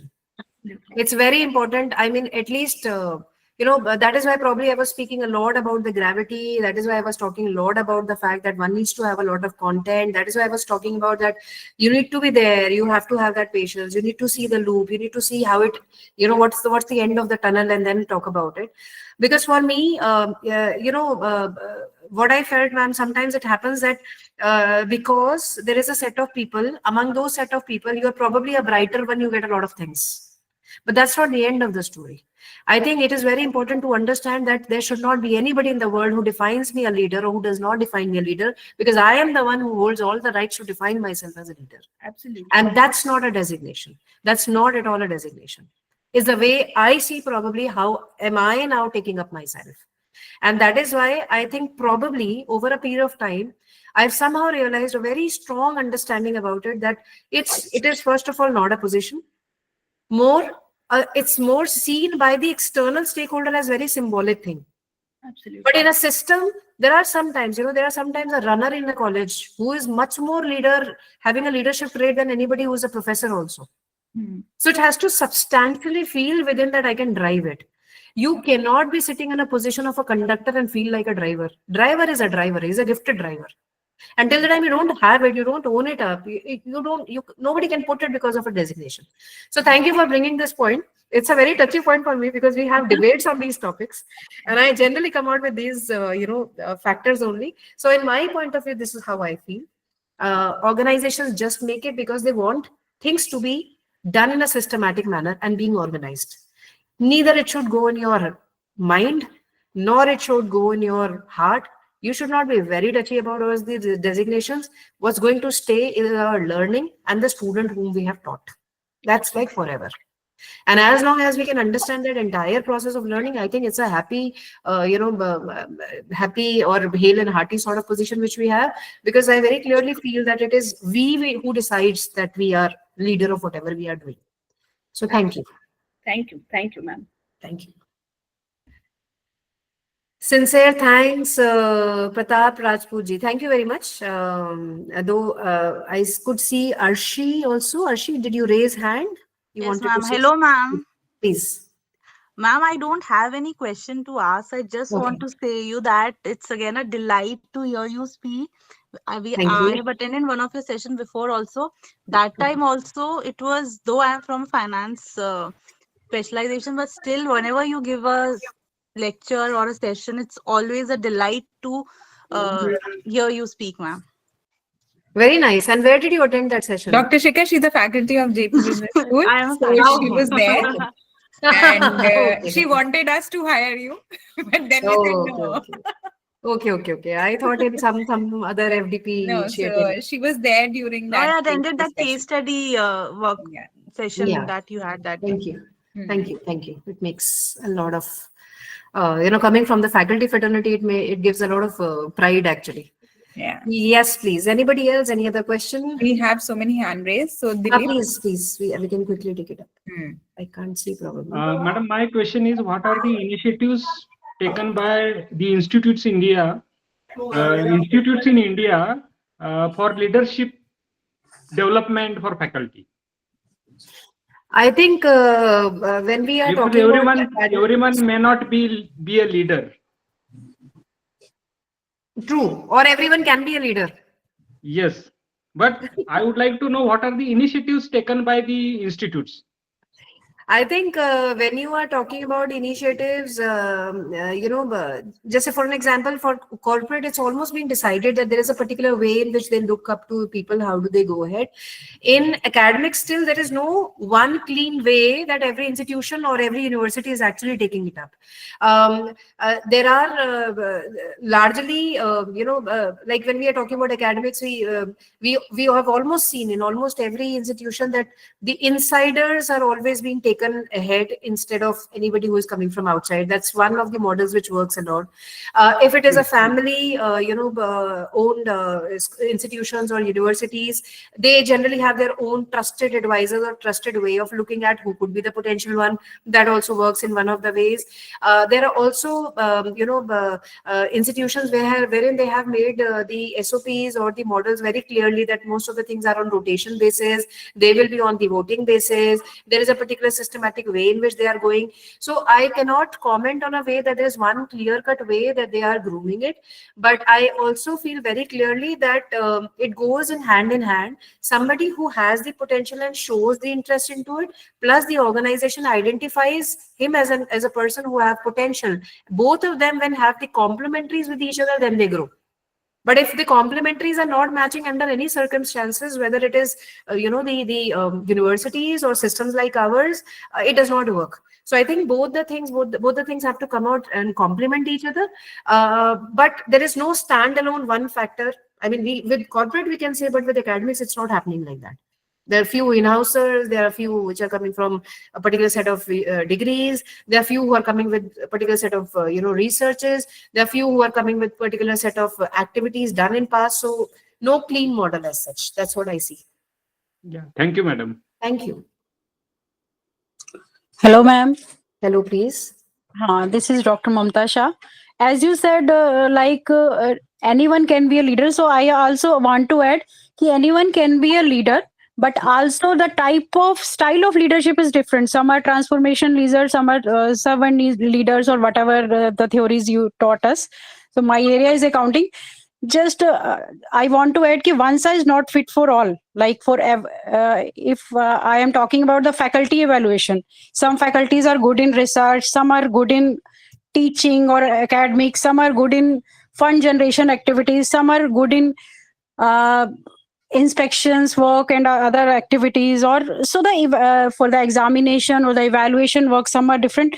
So one size fit approach is not good for everyone. So when we are evaluating the faculty members, so there should be a different criteria for different faculties as per their qualities, as per their inputs, what they are putting in the institute or for the students. It's not like that you are evaluating faculties in the same rank, right? So everyone have a different quality, everyone is a different type of leader. So thank you very much. I think it's a very interesting point. Though I mean, I'm not too sure that whether your university or your setup allows it or not, but if your setup is such wherein they are being, taken like that, then why not? One can always say that I'm doing well into research and not the other thing. However, the setups in which I have seen my experience, to be very honest, that's not my perspective, because I have seen, I've come from a particular set of institutions wherein they definitely do not accept somebody being 0 in one quadrant. You can have 10 in one, you can have 7 in another, you can have 5 in another quadrant, but you cannot have 10 in one and 0 in the other one. Right. So somehow, somewhere down the line, these 4 quadrants, which I said, are coming out from the models of what you say, the academic performance matrix, or the pointer systems which we have, or the systems which I have seen in IITs, or the systems which the accreditation bodies are following. Right? Though AACSB, etc., are coming out with very clearly different categories of faculty. So there can be a scholarly faculty, there can be a teaching faculty, and there can be an administrative faculty. But I'm not too sure that how many institutions as of now has adopted it. So till the time the system is not being changed, I think, Professor Mamta, we have to just accept that this is how it is going ahead. Or we come to a leadership position and we can turn the table, sort of thing. Till that time, it's more like we are on the receiver end, and then we have to optimally put ourselves across in the right way. That's what I mean. The larger point is. Thank you, ma'am. We need to bring change. Thank you. Thank you. Yes, please. I can take up one question. I think I saw one. 2 more hand raised. Yeah. Okay. Okay. Dr. Richa, you want to go ahead and ask the question? You'll have to unmute yourself, ma'am. We can't hear you. Richa, ma'am? Yeah. Yes. Thank you, ma'am. Hello, Shikha, ma'am. I just want to contribute over here for teacher or for the faculty, the teaching, research, and the consultancy. These are the three important parameters. So yes, you're absolutely right that we can't go, one parameter for one and another for the. So what we can do, we can collaborate. For research and the consultancy, we can do these things. So yes, the institutions are coming from these kind of parameters, and also the institutions are allowing faculty, and they are differentiating the faculty on the basis of the teaching, research, and the consultancy. And if we are talking about the new education policy, then again these three parameters are coming to the difference, which are very, very important. So like Mamta ma'am is talking about that on the basis of the qualities we have to evaluate the faculty. Yes, the organizations and the institutions are doing, and they are providing. For example, when we are doing the research, someone is good in the writing, and one is the person is doing into the research methodology and other things, the tooling part. So what we can do, we can collaborate with each other, and by doing this, we can come with the good outputs. So my saying this, it's all about this, ma'am. Very nice. Thank you very much. Yes, that's exactly what it is. So change is happening. Until the time we are not into that confidence that the organization has fully implemented it, we have to understand and make our way. We have to navigate actually, whatever it is. Great. So with this, I think we come to an end. Can I ask one last question? Please, since you are the coordinator, we are allowing it. Otherwise, we are done with the time. Shikha ma'am, once again, I'm very fortunate to have such a wonderful session with you. Thank you. Shikha ma'am, one last question, because I was reading about it that IIM Sambalpur has used AI, artificial intelligence, in few things in teaching. So if you can please let us know how that has helped you, because that was a wonderful thing. I was reading in Times of India about it. Okay. Yes. So what we have typically used AI in the case discussions. So we have incorporated AI. So like the way faculty come up with a case and give it to the students. Students have been asked question and they have to use it into their group discussion. Similarly, it is purely a AI enabled case discussion wherein every student has to bring their laptop. The case is already uploaded. There are questions which are triggered by the AI only to individual student who is attempting that case. Then the group discussion takes place. Again, it is being seen and observed. Every minute detail of their discussion, whether it is their hand movement, their eye movement, what they're speaking, how they're speaking, how they're addressing the question, everything is being captured, assessed, a proper monitoring takes place, and then as per the Bloom's taxonomy, their assessment card comes out. So we have currently implemented in the core courses, and in core courses, particularly in term 2 courses as of now, and to the case discussions. That's the implementation we have done. So faculty involvement will be lesser? So it's more like not involvement would be lesser because we have a follow-up class also after that. But yes, the human intervention of probably evaluating a student on subjectivity goes off, which is very nice. So what typically happens is when a faculty comes in for the evaluation, sometimes we become very subjective and the objectivity is lost somewhere. So somewhere down the line, this AI has made things very objective. There are certain parameters and a student is constantly being given the reminder that, you are scoring 3 only. You're not scoring 4. This is what is happening. The other person has scored. So there are constant nudge which is happening. A student is, of course, enjoying it because there is a technology intervention which has taken place in the class. Plus, there is a huge objectivity in the entire assessment. So we have used it in the cases and the case assessment particularly. That's where it is. So involvement is there, ma'am. I won't say the involvement is not there, but because this was the first time. They also need that. With case studies, you've got so many solutions available. There's a lot of discussion that takes place. But with AI, all that will end, is what I feel. I don't know how it is working because I've not seen this. So largely, the cases are very small. The cases are very small. The discussions are very controlled to a particular set of topics only.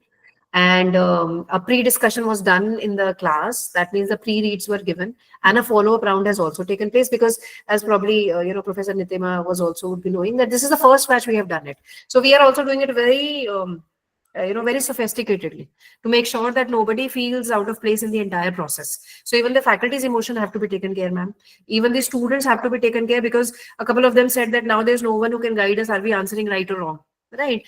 And also we have used it in the assessment. So all the stakeholders, there are multiple stages. We interacted with each one of them. We did a pilot, then we did it in the class. So it took its own time, but yes, we have successfully implemented in the core courses. Wonderful. That's great.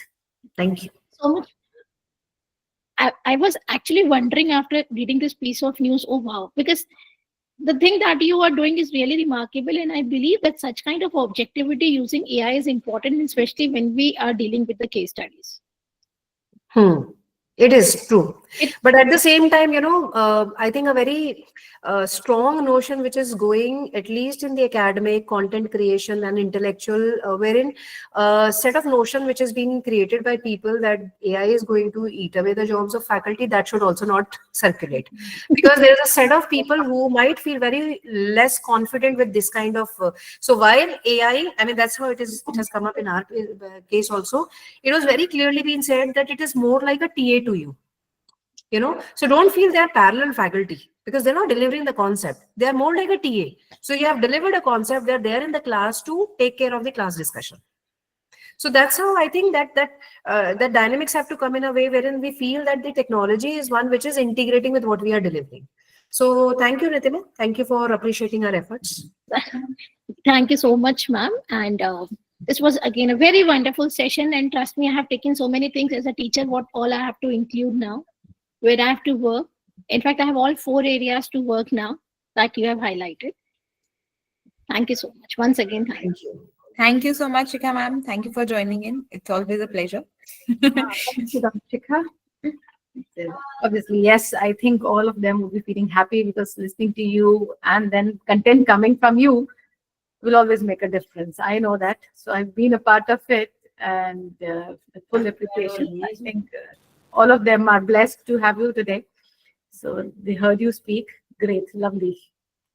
Thank you so much, ma'am. Thank you, Professor Ridhima. Thank you, Professor Anubha. It was nice taking this session. And I think I must appreciate the way, despite the fact the videos are off, people were very participative.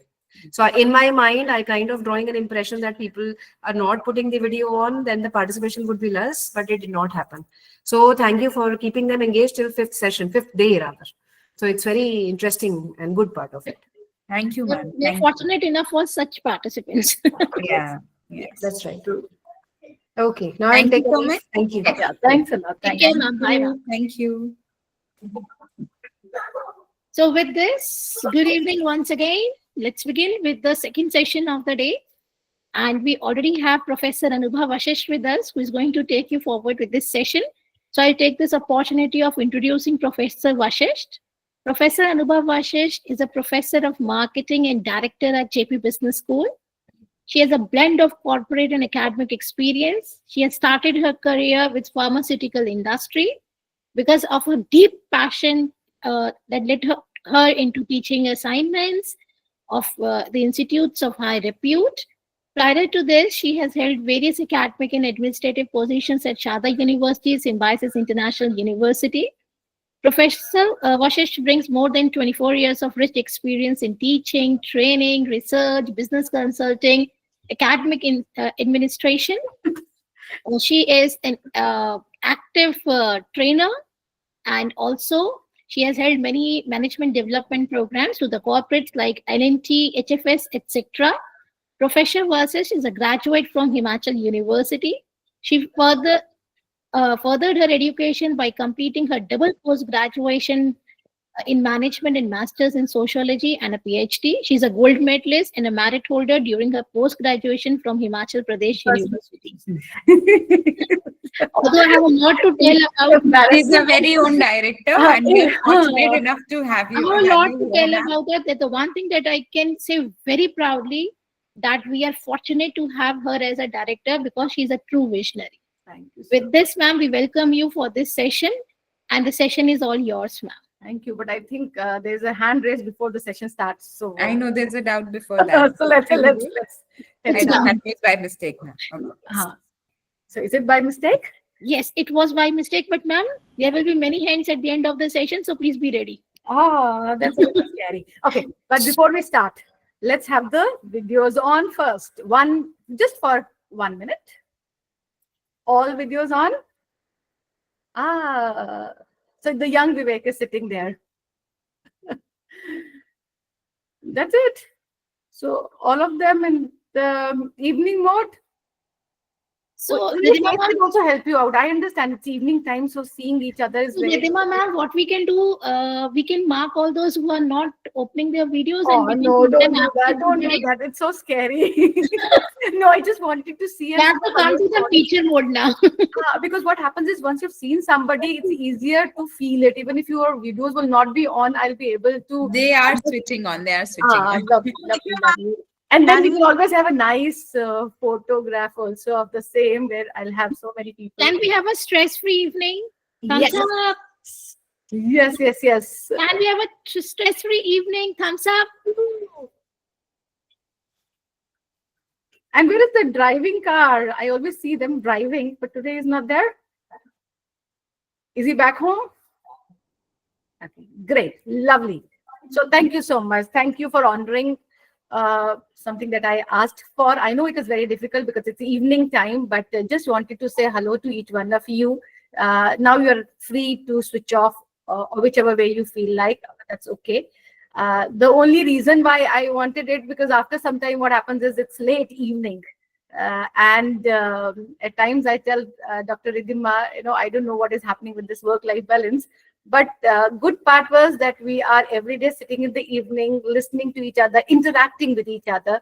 And I think it's going very good. So more than just lecturing, what is happening is we are interacting with each other. So that's lovely. So just wanted to see you guys and have a feel of it. Going further to it, my topic is a little tricky, right? And I think it's a little difficult, it's a little easy, but then let's start with and let's see what we'll do, because there are a lot of things that can be discussed in it. But I don't think all that is possible, but I'll touch upon those points, and we'll see what best we can do with those points after the discussion. There will be a lot of interaction happening during this hour. So I would like you to speak and discuss and go ahead with what exactly we feel about it, because that's where we'll be learning a lot from each other. So one thing before I start is I'll put a link here. Yes, and you can click on this link, and then I'll share the screen, that screen also with you guys. Can you see the link on the chat box? Yes, yes. Yes, you can. Yeah, you can click on the link, and then right. So is there something, a screen visible to all of you where you can write something or you can do something? Is that visible to you guys? Yes. Oh, it's Google Meet. Is it in another meeting link? No, sorry. Then I'll change that link. So I'll just come back to that link. Just a second. I'll share another link.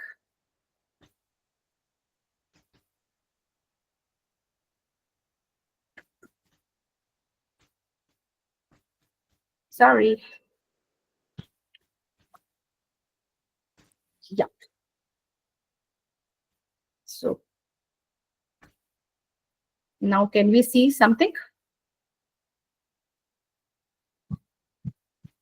Yes, ma'am. Right. Yes, All right, great. So what I'll do is I'll share this with you, and before we start something, let's discuss what do we understand by brand. Just one word, two word, whatever you want to write. Let's see that what do we actually understand by a brand.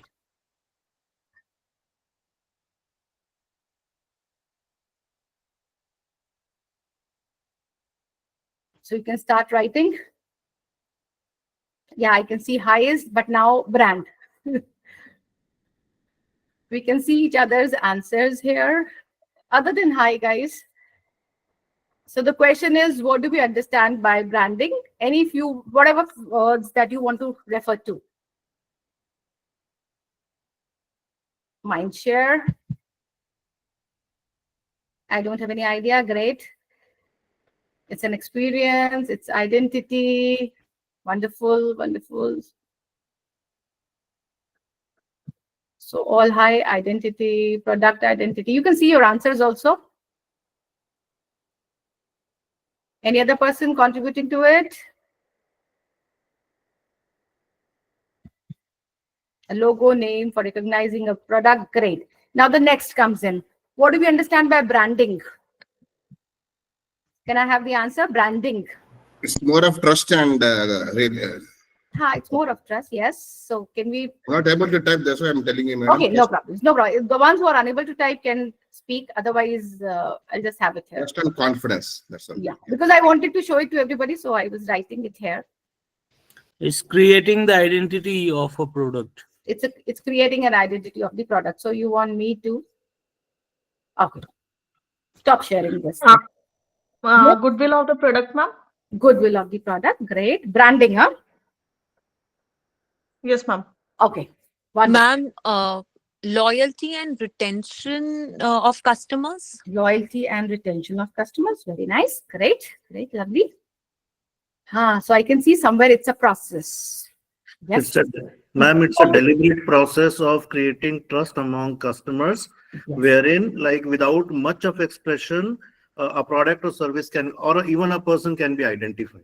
Absolutely, absolutely. That's where I started with what do we understand by brand, and then what is branding. And if I have to map up two things, one of course is the topic for today is branding new business, the branding exercise. So we are looking forward to branding. How can we brand new businesses? And second thing about this FDP was also that the title of the FDP talked about entrepreneurship, talked about design thinking, right? So talked about business excellence. So this is something which is the theme of the conference, this FDP also. So we'll try to connect all these things, and we'll try to see some use cases, some stories around to figure out as to how and what best we can actually do, and what are things that we should not be doing. A lot of things you might have heard because there's something not new. So those who are from the marketing background would have heard all these kind of things, would have studied. So they'll be in a position to help me out with the answers also when others are looking for. Others might take a guess and then answer that. So that's how things will be. But I'll try to make it a little lively, and we'll try to see through advertisements how we can do it, although that will not be just the end, or that is not exactly what we are trying to refer to. And but I always say one thing, if branding was so easy, it's so simple. We said it's a process. We talked about, somebody said we can do identity part of it. Somebody said, it's a logo. It's simple. It's so simple. It's so easy. But still we feel it's so complicated. So that's the beauty of this branding part, that it's easy but very complicated, right? And that is where we need to understand what more we can do and how we can do it. I'll not go into the technical or the theoretical elements of it, which we can go in the book, but we'll be discussing something which is current, how we can do it, what brands are doing it, and how we can actually incorporate all those kind of things in the in our business, or when we are doing any kind of entrepreneurship event we are talking about, or when we are teaching students how to build in the brand for themselves.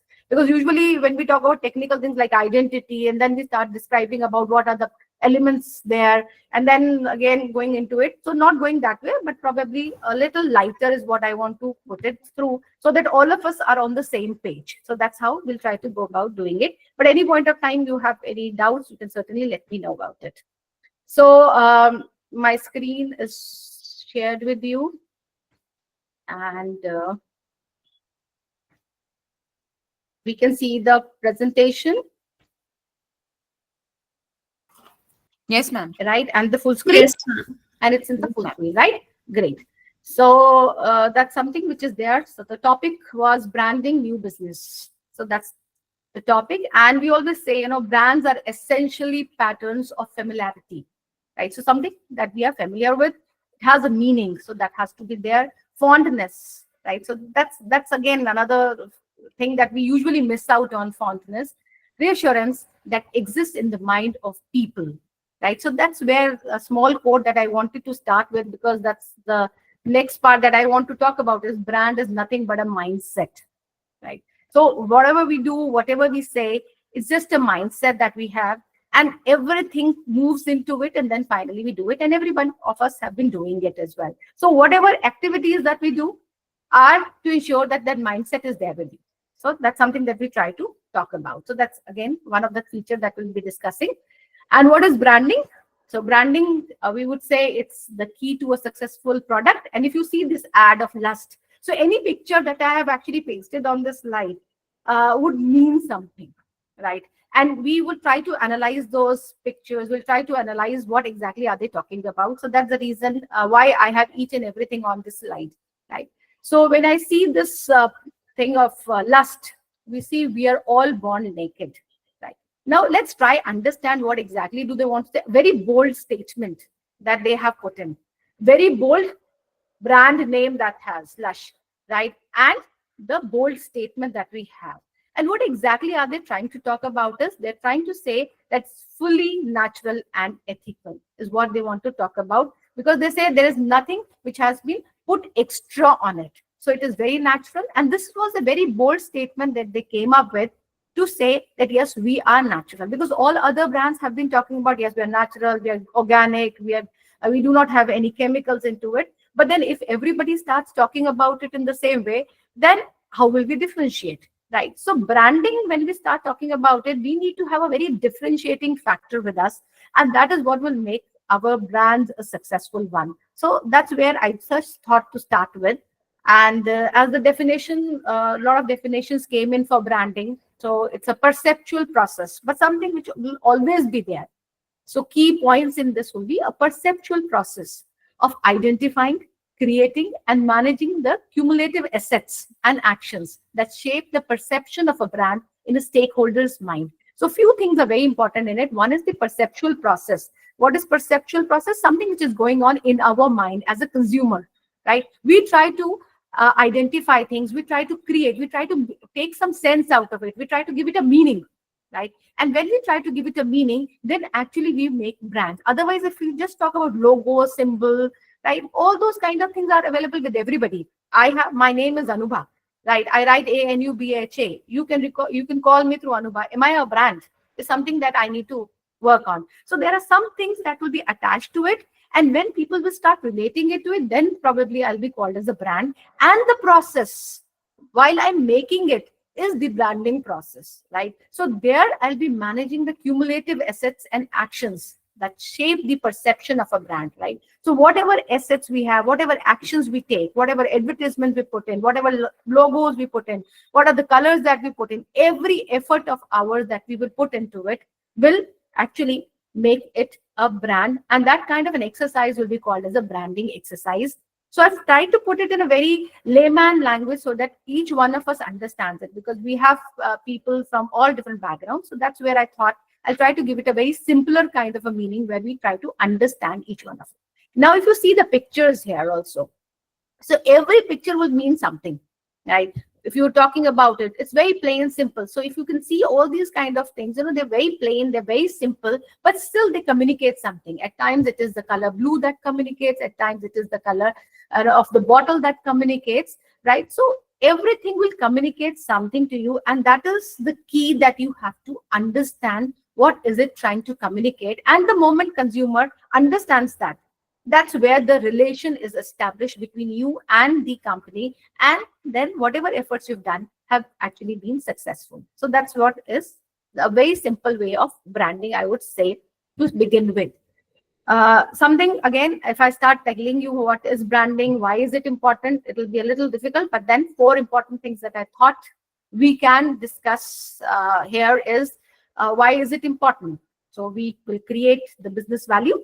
That's something which is very, very important. Now, when they talk about value, value will be in terms of money.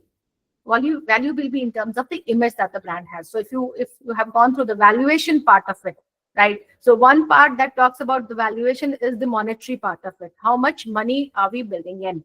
So we sell the brands, and when we sell the brands, it is actually the brand value that we're selling, and that is where we put in the price of it. So if we say these many $1 million is where we're selling the brand for, right? So when we want to put the business some value, right, that is where comes the role of branding, where people will start perceiving you as something which is good, and they want to buy you at a higher price, or they want to pay some price for it to buy. Secondly is the emotional connect of it. So when the moment I say desh ka, right, countries, There's a connect with it, and that's the value that is added to it. And then whatever may happen, you would like to go ahead with it. So these kind of connects are there, a lot of definitions, a lot of things, a lot of calculation formulas are there. But at the end of the day, we say there has to be value. If it increases the business value, we would say yes, branding has happened. Otherwise, we'll say there's some mismatch happening. We'll discuss this point also in the later slides. Generates new customers. Yes, as I said, value. How will we get money if we have customers? How will we have customers if they feel there's something happening? There's something with the brand. Yes, I am looking forward to it because that's something which I can connect to, right? So there are a lot of products available, but then when it comes to brands, there are very less brands available. So that's where the differentiation will happen. And then you will add on to the customers. The third point is improves employees' pride and satisfaction. You feel very happy. So when I would say, where are you working? I work in this place, right? That's the satisfaction that you have. That's internal branding that we say. You feel pride in that, saying that, yes, I am a part of this organization, right? And that's something that is beauty. In fact, if you go to FMCG companies like Hindustan Unilever, Procter & Gamble, right, Reckitt Kaiser, what are these companies doing? What they say is, you have to be happy and you have to keep using my products, our products. So a HUL guy will not be keeping P&G's products, right? And for all that reason, they'll give them all kind of facilities. Plus, there has to be satisfaction factor attached to it. So again, satisfying internal employees, internal company, internal everything is also important for us. So that will also help in the process of branding. So it's not just about external, it's about internal as well. Create trust within the marketplace. So usually I say marketing is all about building trust. Branding is all about trust, right? If you have trust in the brand is a successful one. The moment you lose out that trust, everything fails. So that's something, these are the 4 important things I feel why we need branding. And most important things, so it's not just these 4 things, but most important things I would say. And these things will keep going deeper into it, and then you'll have a lot of other factors attached to it. But for these major reasons, we invest so much in branding exercises, and we actually work on those branding part as well, right? So that's something that we keep doing it. In fact, I was going through some of the things, but before I move to that, I'll just give you a basic thing, because at times you'll get confused, because I'll show you a lot of this slide, everybody would be knowing it, but I'll be showing you some ads also. So you might get confused with the campaigns, because from day one, when we started this FDP, we had a lot of campaigns coming in. The Coca-Cola ad that came in, and then we saw the campaign, then we discussed the campaign of Coca-Cola, right? So we had a lot of campaigns that came in. And at some point of time when I'll be showing you, you might get confused with those kind of things. So I thought I'll just briefly, with few lines, I'll try to help you understand that branding is the, what do we understand? Develop brand identity. So we have to give an identity, and that is what would be a branding exercise. It's a story, right? You go ahead and you build in some kind of story with it, right? So that's something which is branding. Strategies and tactics to support the two, the brand identity, developing brand identity, and building up a story.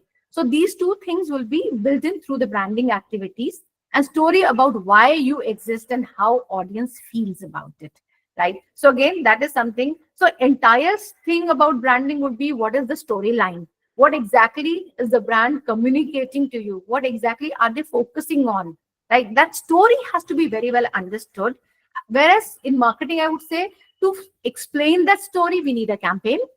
So we can have different kind of campaigns running in, we can have AI using it, we can have animations into it, we can have different kind of things into it. But what we are trying to do through these campaigns, translating that story into something so that you understand those. So that will be a marketing activity to help you build up that branding part, right? Build trust with actions. So again, I said we are building brands, but with a story. Right? In marketing, what we are doing, we're trying to building trust with actions, right? So that's something that we'll be doing. Then, of course, what is their audience and what is it that they're looking for? So what are the customers looking for is something which is very important in marketing. And then what are the actions that they are taking? Are they buying your product? They're not buying your product. They're seeing your product. They're not seeing your product. So all those kind of visual cues, audio visual cues, all those kind of cues will be taken into consideration.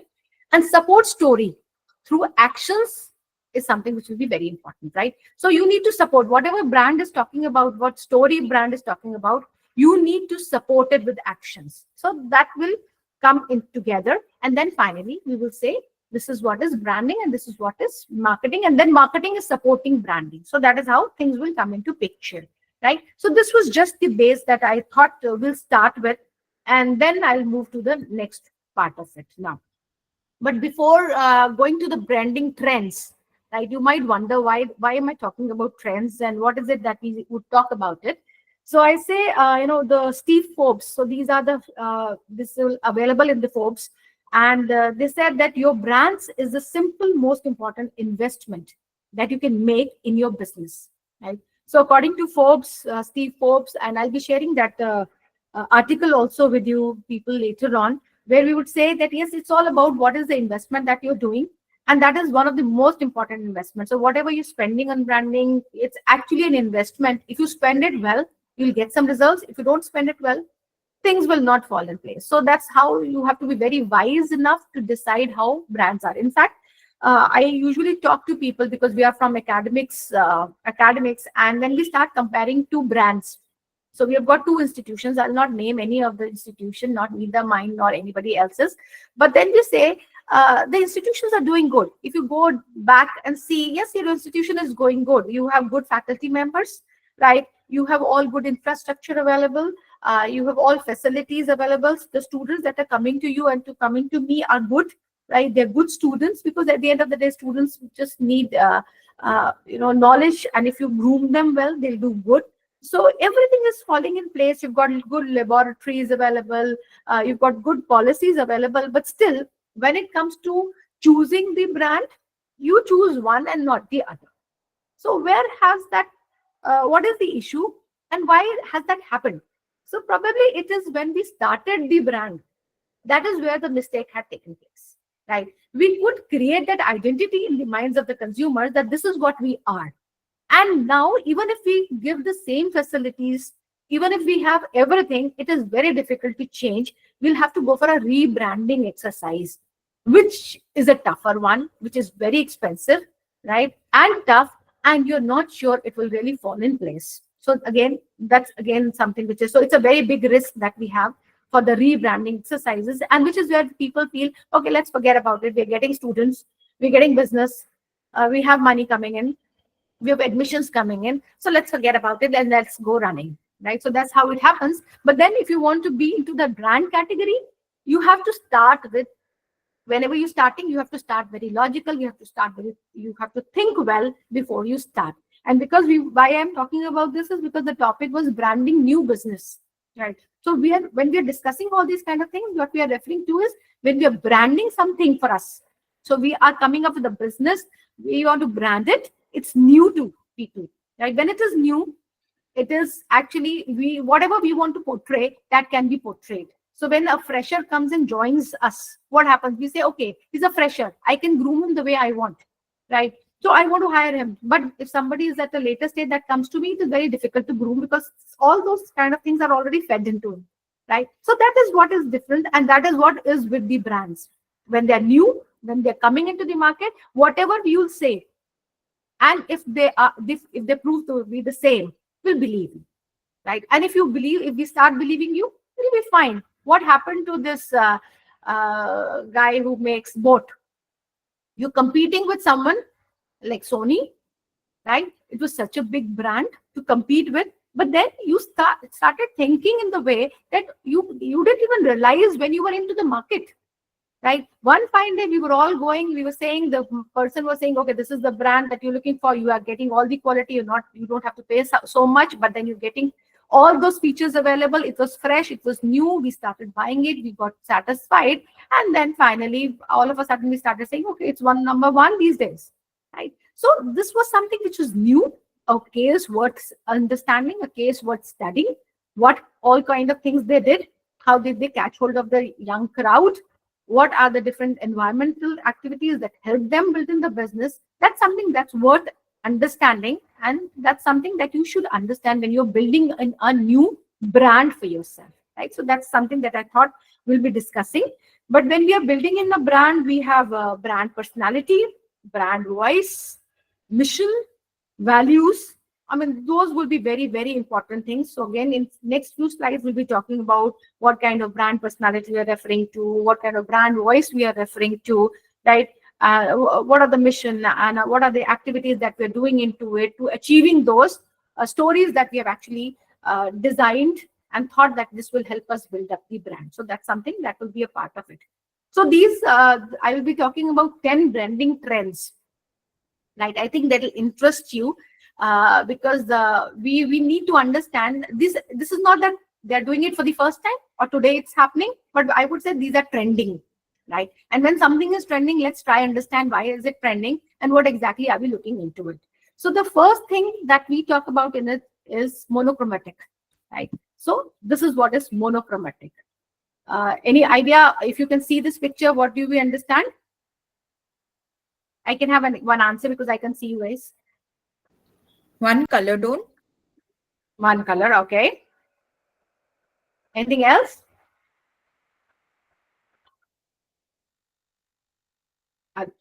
Are you guys with me, guys?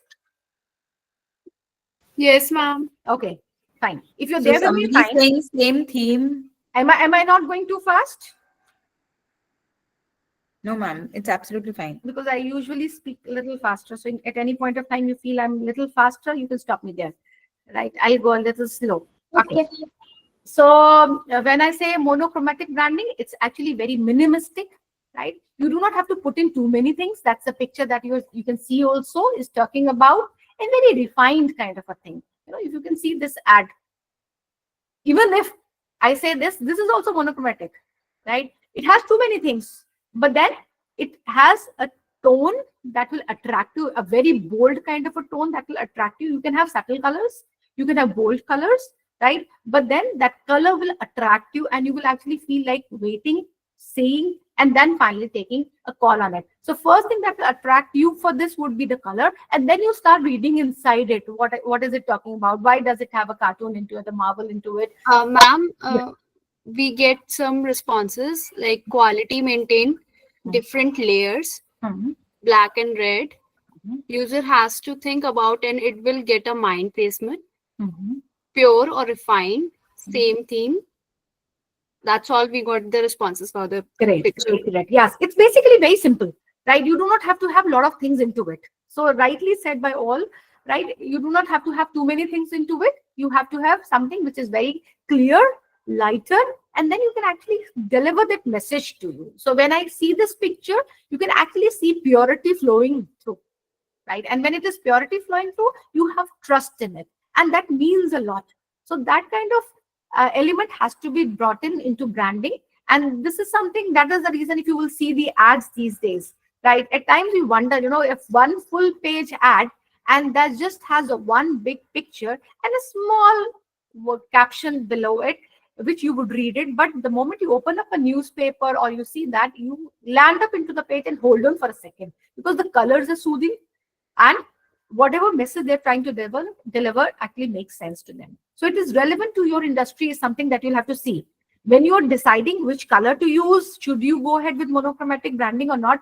One thing that will be very important for you will be understand what your industry is talking about, right? And then choose the color. Again, that's something which will be very, very important for us. So if it is an automobile industry, what is it that we are looking for? Am I looking for something like this? Is something that I have to see. Right. But yes, if it is a food, if I'm talking about purity, if I'm talking about organic products, yes, this makes sense to me.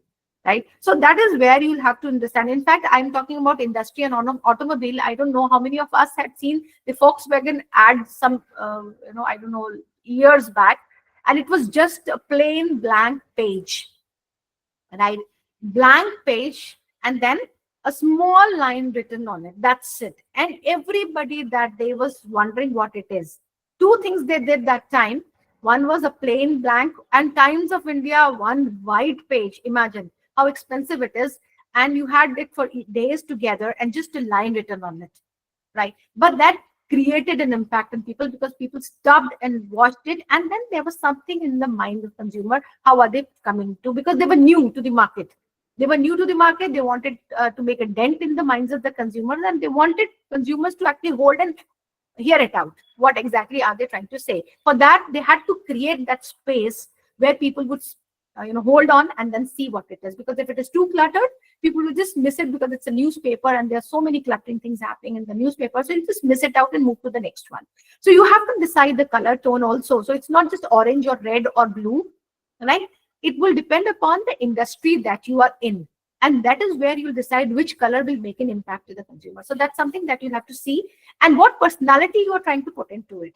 So brand always has a personality. All of us do understand that. So which personality are we trying to refer to is again a story that we need to build in through this. So even a small ad like this will build in a story which will talk about the personality of a brand, which will talk about the essence of the brand. So those kind of things will come out from this kind of advertisement, right? So this is what I thought we can start with, that this is one of the most trending thing these days, and where we can understand how we can capture the minds and how we can translate the story. Okay, just let me know if you can hear this out, or I'll come back to it a little later. Right. So yes, I'll come to it a little later. Then we have personalized experience. That's the second thing that we have, right? So one was you can have a monochromatic branding. Second is personalized experience that all of us know, right? You remember Google's Doodle, right? So what do you do in that? They would say you can doodle it, right? And you can design the ad, the front page of Google, and you can send it to them. And if they like it, the next day your design would be there. Now you're giving it a personalized experience, something which is very intangible. Google, you can't touch it, you can feel it. Now, how do you tangibilize it? How do you ensure that consumers are related to you? How do you understand consumers are connected to you when there are so many other players into the market who are ready to beat Google into it, right? So that is where they tried to have to get a personalized experience from you, and they said, okay, you can make my logo today and tomorrow it will be displayed, right? I'm giving you that freedom to play with how you write Google, right? In fact, you would if you would see the story, if you would hear the story of Google, what happened was there were walls around on the streets of London, and they would go and they can actually play with it, and they can spread colors and then write Google the way they want, and full big walls were around, and they were placed in the rooms, the ambience was such that the ones who are walking on the road can also see it, and they'll get attracted towards it and move inside and then start playing with the walls. In fact, one wall would talk about go to the Google Maps and start, because that was the time when they wanted to tell people that Google Maps is also something which is there, right? And wanted to create that kind of feel that this will help you. So they would take you to that place. From that Google Map, you can land up to that place, see what those kind of things are there. So they actually tried to tangibilize something which was intangible, a perfect branding exercise where they wanted to come out and differentiate themselves from the people and say, okay, we are this, connect with us and we can do it, right? So this was one example for brand personalized. But you can see this also, the Coca-Cola ad. They said you can have the name on the, so the next bottle that comes to you will have your name, and wait for that name to be there. So that was the ad that came. I'll share with you. And another ad that was again there, I would say in Netflix, right? So Joe is off. So that was something that came in, and where it was like you send a picture and a slogan with it, it's off, and the next day it will be displayed on the walls. So again, a personalized kind of a thing, a very different way of marketing, a very different way of branding, but a very different way of connecting with the consumers. So that is again something which is very trending these days. But I'll show you this and then move forward. Yeah, sorry. If you just let me know if you can hear this. In case not, let me know about it.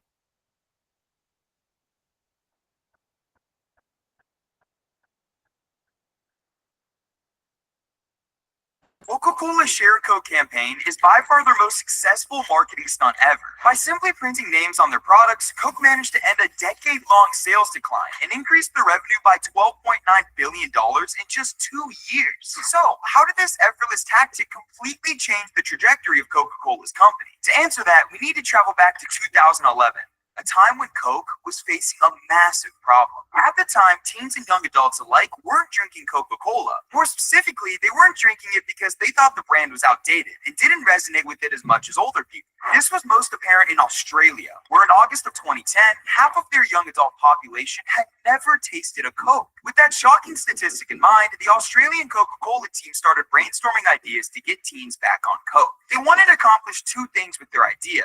First, increase sales of Coca-Cola among young consumers, and second, bring the brand closer to Australia's young adults. After doing extensive research, they realized there was a massive opportunity for growth among millennials through their branding and digital presence. These young adults were now living in a digital world, and if these types of consumers perceive Coca-Cola as outdated, then refreshing their brand image and adapting to the digital world these consumers were living in was vital to their success. And so, Coca-Cola mapped out a strategic plan to reconnect with young Australians. And that plan was for them to share a Coke. The backbone of their plan involved changing the labels on every single product they sold. Every can and bottle of Coca-Cola would have their traditional logo replaced with "Share a Coke with," followed by one of the 150 most popular names in Australia, which accounted for about 42% of their entire population. This small tweak, in theory, would encourage millennials to not only be excited about finding their name on a Coke product, but to also share that product on social media to their friends. On top of that, Coca-Cola planned an extensive effort to set up 18 kiosks across malls in Australia, where young adults could print custom cans of Coke with their names on them, further promoting the idea to share their personalized products with friends online. Furthermore, their efforts to reach millennials extended beyond their physical products, including ads in newspapers, on TV, on buses, with influencers, and most notably billboards. These digital billboards allowed viewers to text the name of themselves or their friends to Coca-Cola, and Coke would take that name and update their billboards in real time to show the name on a virtual Coke can. And this idea, once again, promoted viewers to share their customized billboards online to their friends. And so, with their genius plan mapped out, Coca-Cola was more eager than ever to reconnect with Australia's young adults. But it turned out their elaborate plan came with many roadblocks. In order to execute a plan of this magnitude, Coca-Cola had to redesign their entire company workflow. From the marketing team to the legal team, design team, product team, and more, every department of Coke needed to communicate effectively and be on their A game. And if that didn't happen, their whole plan would crumble. But Coke wasn't ready to go down without a fight. Thousands of employees were assigned new rules for the campaign that were clear and concise. The legal team investigated copyright rules. The design team created new looks for the labels. The operating team had to figure out how to print millions of unique labels on cans and bottles, all while the marketing team updated all of them about new plans and ideas. While this entirely new process was daunting to them, every single employee pushed through. And eventually, the Share a Coke campaign was ready for launch. After 4,000 hours of talking to stakeholders, 225 trademark searches, 2,300 original artwork designs, and so much more, Coca-Cola launched their campaign in the summer of 2011. And that summer ended up being a very special time for Australians. In alliance with Coke's plan, millennials fell in love with the idea to share a Coke. The excitement of finding their names on Coke products and sharing them with friends ignited a multi-million person movement that eventually made headlines onto late night shows, news outlets, and more. And along with the media buzz, every aspect of Coca-Cola's plan was being perfectly executed. Their kiosks had hour-long lines, thousands of people were taking pictures of billboards, and millions of personalized Coke bottles were flying off shelves. In less than a year after the launch of the campaign, Coca-Cola saw a 7% increase in consumption among Australia's millennials, and more than 250 million customized Coke products were sold, averaging over 10 bottles per Australian. But of course, increasing sales was just one goal Coca-Cola had in mind. Did they bring the brand closer to young adults? Well, taking a quick look at their online performance says it all. In less than a year, over 500,000 photos were shared on social media with hashtag #ShareCoke, 76,000 of which were Coca-Cola's own billboards. Their Facebook page saw a fresh 25 million people follow them, and Coke's website traffic increased by 870%. It goes without saying that the magic that the Share Coke campaign created in Australia was unstoppable.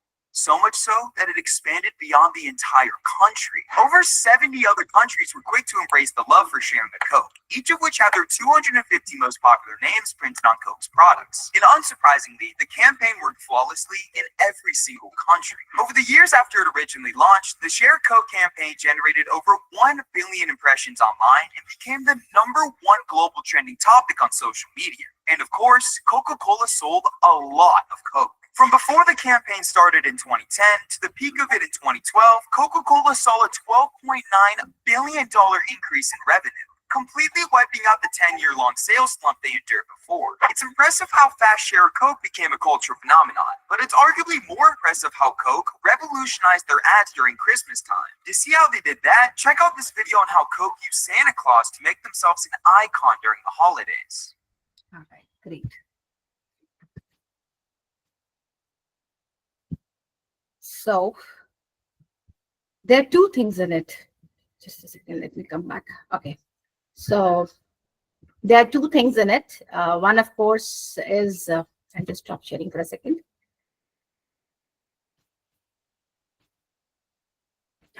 So there are two things in it. One, of course, is the story that we were talking about, right? So they have to have a story. We want to build a culture. You want to reach out to the generation which is not actually consuming your brand. So that is something which you need to build in a story, and to help that story come into reality is the campaigns. So there comes the marketing roles. There comes a role where others are actually coming up and saying how many things you need to do to have that branding exercise happen. And once the things are there in the mind of the consumer, there's a mindset, yes, from it is not only for the elderlies, but yes, it is for generation, which we are talking about. Again, then the next thing is much easier. So it takes efforts to build in that, but then you need to think about it, and you need to think about it from the beginning. But this was, of course, a rebranding kind of a thing, where recampaigning kind of thing that came in because they were already into existence and they saw that one market is not picking up. And why is it not picking up? And then we need to provide a solution to that. So that's something that we need to look at into when we are branding, active branding. And this kind of thing is known as a personalized branding strategy, right? So going further into it,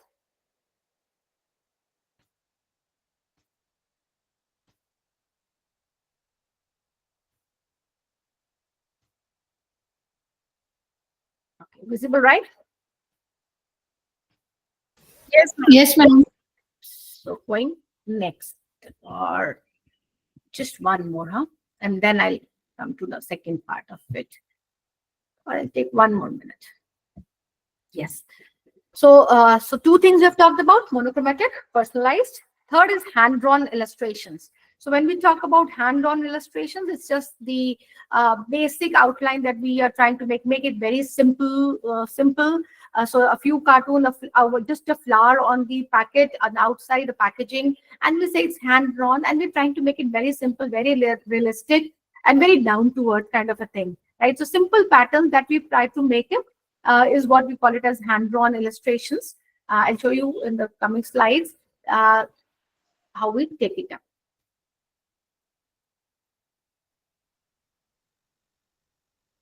Yeah. So a simple, you can make it for boat, for example. They did it. So very simple kind of an ad they made, and then they pictured it on the boat advertisement. It can be on the packaging as well. So it's just an ad that I'm talking about, which is hand-drawn. But again, if you have written it on a packaging, a white plain package for a soap, remember, and just a flower on it, and the flower says, yes, I'm Jasmine. So that makes a lot of sense, and that again connects with the consumers, and they say, yes, it's pure. One, of course, white, so it's creamy. The color says it's creamy, so it's white in color. Then you have a flower which is of the color of jasmine. So you try understand and you give it a meaning, and that's a perfect, simple, basic branding exercise that we talk about, right? So again, that happens. Then the next that we have talked about is simple maximalizing.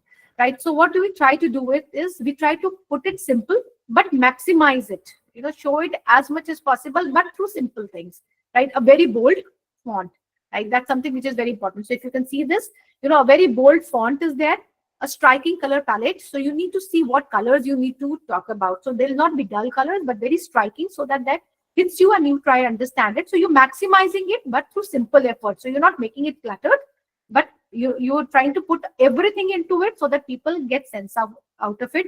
And mindful use of negative space are enough, right? So whatever is the negative space around, you need to see how you mindfully use that negative space. So again, that has to be taken into consideration, and that makes a simple kind of an effort that you have. You have maximum things, but it is very simple. So again, one of the trending things that I would say is this.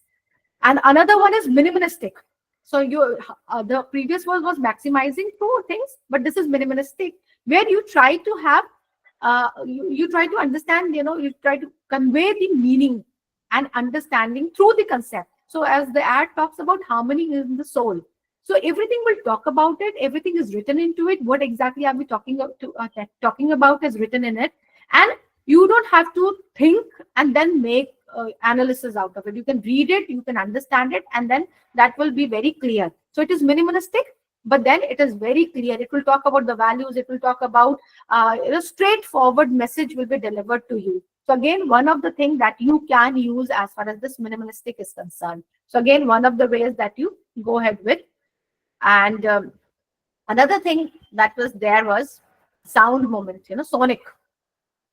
So if you can see this, again, this has been very catchy, the sonic moments.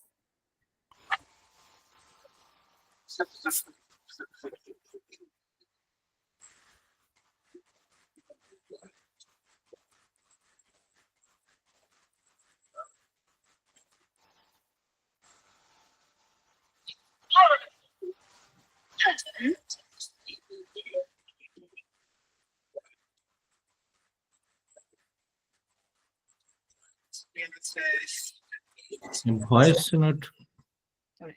So this is sound. So the opening of the bottle that you're talking about, right? That can actually talk about the sound part, right? Or if you were saying wow, kind of an effort that you're talking about, that comes out to be. So you are trying to create an impact, and you're saying that this will also work. So again, another approach through which you can brand, and again, something which is very trending. So you can use either of them to ensure seeing what is the crowd looking for, right? And that has to go on for some time, because it's a story that we're talking about. So it's not just one-time campaign.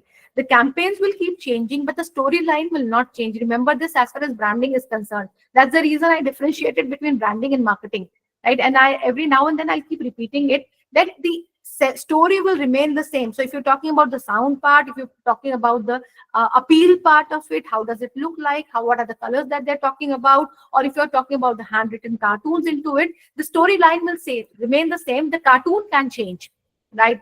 So those kind of factors can change, because that will be a campaign. And so you can see Coca-Cola's different kind of campaigns talking about different things, but the storyline for certain period of time will remain the same, right? The bigger brands do change storyline after some time, but the values remain the same. That always remember that the value will not change, right? So that's something that we can always talk about.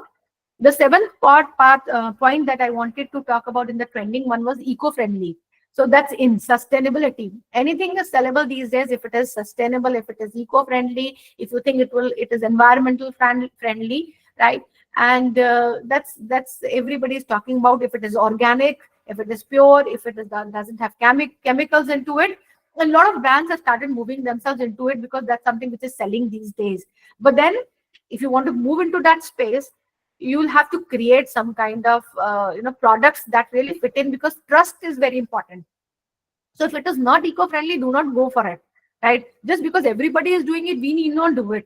Either we create that space, either we create those products, either we have that kind of basket available with us, then go ahead with it. Otherwise, let's leave it. We have got other things to catch. So if if Coca-Cola starts saying we are eco-friendly, then how? It's something that it has to come out with, right? So either they're talking about, either they're changing the bottling part of it, or they're saying what exactly are we doing into it, right? So that's something that they have to understand. Then only you have to go into it. But again, something which is very trending, and almost cosmetic industry has started moving into this eco-friendly kind of a focus, kind of a stuff that is happening, that we're very environmental friendly, right? So things are changing, and I think change should happen.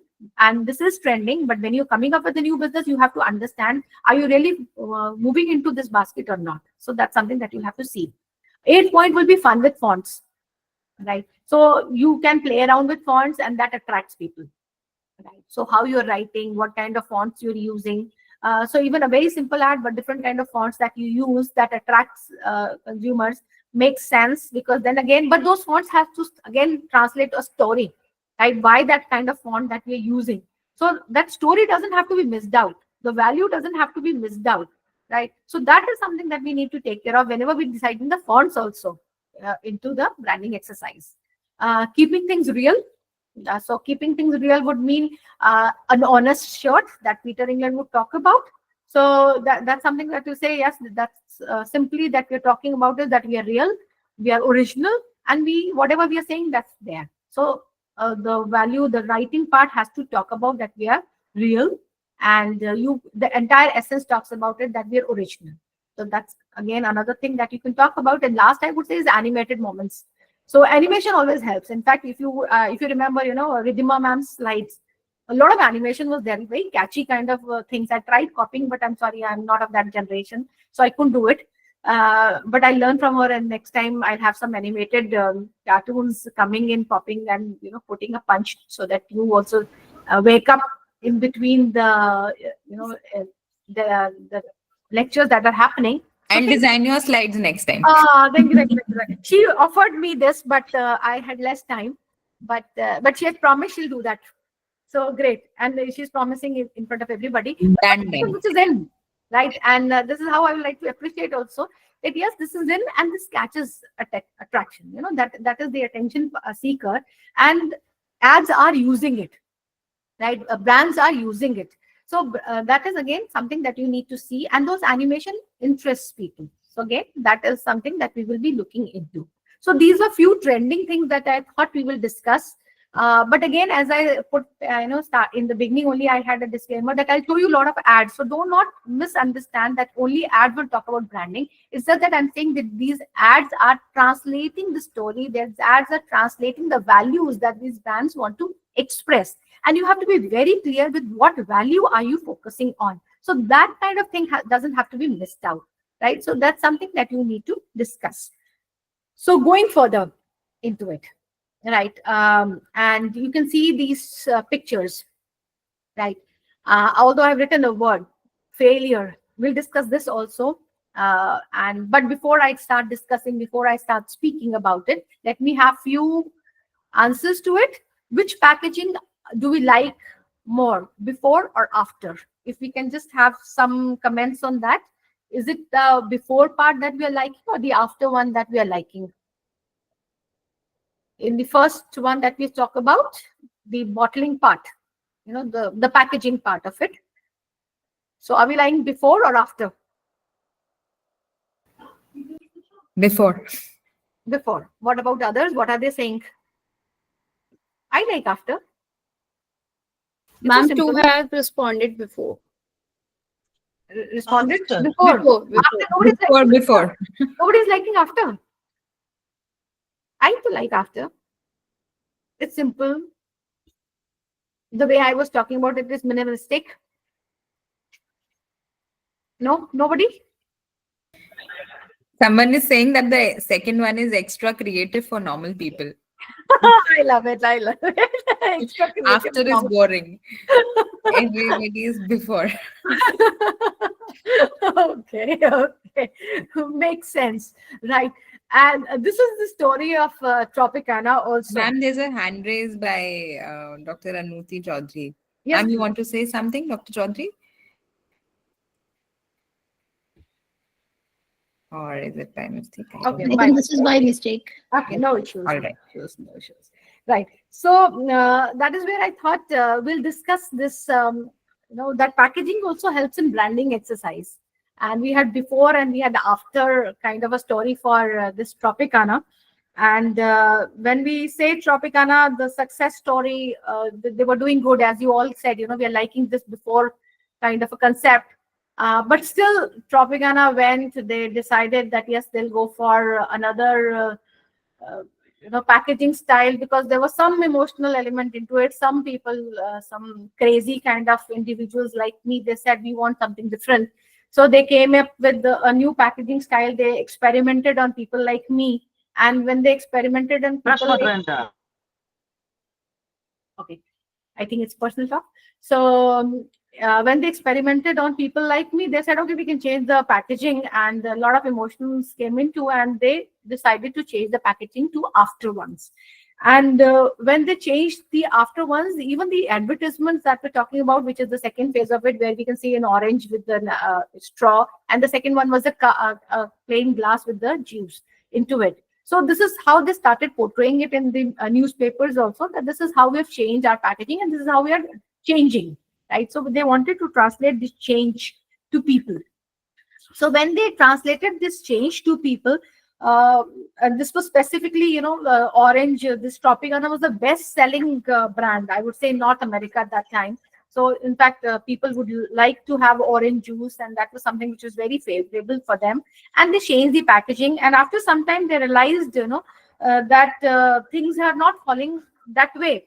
In fact, to begin with, there were $35 million in an advertising campaign that promoted this new packaging. So imagine how much investment that did. Because the moment you change one of the element, you need to advertise, you need to bring it to people, right? So what they had to do is they spent $35 million in this advertising campaign. And can you imagine how much sales dropped into it? What do you think the sales drop? How much does the sales drop when you change your packaging? By what percentage? Any clue? 75%. 75% of the sales will drop. That will be too unrealistic, I would say. Usually it doesn't go beyond 20%, right? And 20 we say is to a very higher extent, because you need to take action beforehand. If you wait till 75% drop in sales, you'll never come back to market again, right? So you have to act fast. So, and usually when the packaging changes and the sales fall because they don't like the packaging, it is not around 20%, it's around 10%, 7%, 8%. And before that, all kind of efforts take place so that they come back to market. Either the before kind of bottling comes in, or before kind of packaging comes in, or whatever happens, but they change. In fact, the same story is for Coca-Cola also, when they change the bottling part of it. So for their case, 20% of the sales went down. And the moment 20% of the sales went down, and $30 million, you would say, that represented to around $30 million when 20% sales went down. So that was a huge loss which Tropicana actually faced because of this change in the packaging. And they call it as a Tropicana crisis, because obviously so much of loss happened to those brands. So that's something that happened. And then they started analyzing what went wrong. So if you see this packaging one, as you said, it's the simple one. The before one was too simple. The other one was too fancy, I would say. So when they were analyzing what happened, what went wrong to things, one was the emotional part of it. People were connected to the first before kind of a thing, which was emotional connect, right? So they were connected to this style of packaging, and they were not ready to accept another kind of packaging. Second thing is, an orange gives them a feel kind of a thing, right? That this is real, right? And we are actually consuming something which is orange. It is not a juice. So people were not relating it to juice. So again, second kind of thing that came in when they were analyzing why things didn't go well. One was the emotional bond that they had with the brand, right? Second was that they thought that this removing oranges from it will not help them out. And nobody liked it at all. They found it very ugly. The after one was the people responded that it was very ugly, and that's the reason they didn't like it at all. As you also mentioned, a few of you, that it was a very nice way of saying, no, we are not liking it, kinds. But when you're not liking it, you're not buying it, right? So that's something that happened. And another mess that they did was they changed almost everything, right? So it's not just the packaging that changed. Just imagine how you're writing Tropicana there. So that changed, the Tropicana part. The orange went away from it. And where was orange? Orange was on the cap, right? So orange went on the cap. So the logo changed, right? The typography changed. The slogan changed, how they were mentioning it, how they were writing it. The slogan changed. The image changed, right? The lid changed. So many changes happened. And that's the reason so much of investment happened into it. And when you're changing so many things, the chances are people might not accept it. Right. So if you want to make a change, you can. Rebranding takes place. It's not that rebranding doesn't take place. There are a lot of stories of success where rebranding has taken place with packaging, right? But you need to be very focused. Which element of packaging are you changing? Right? Are you changing everything which is there? That creates a chaos, because even people start believing if it is original or not, or it is a fake product, right? It's just the color that they've used, because most of us do not even read the name of the brand. The image, the picture is set into our minds, and we just go and pick it up from there. In fact, I remember a day I was traveling. I went to a store, picked up a blue packet and came to my car and started eating. And after some time, I realized, oh, it was not Uncle Chips, right? And then it was some other brand that was there, a local brand, imitation, because you are so accustomed to those kind of colors, you're so accustomed to those kind of packaging that you don't even read the name of the brand. You pick it up, you come back, and you start eating it, right? Or you buy that product. So after some time, then I realized, oh, yeah, I need to read the brand name. I need to see if it is not a fake product. But then the moment you change the entire stuff into it, people start feeling it is something which is fake. So all those kind of things do happen when you are, packaging it, you are saying it. And we usually say packaging is a very silent salesman. It's a salesman, you don't have to go and pitch for your product. If you have a good packaging, it means a lot. So that's something that you see.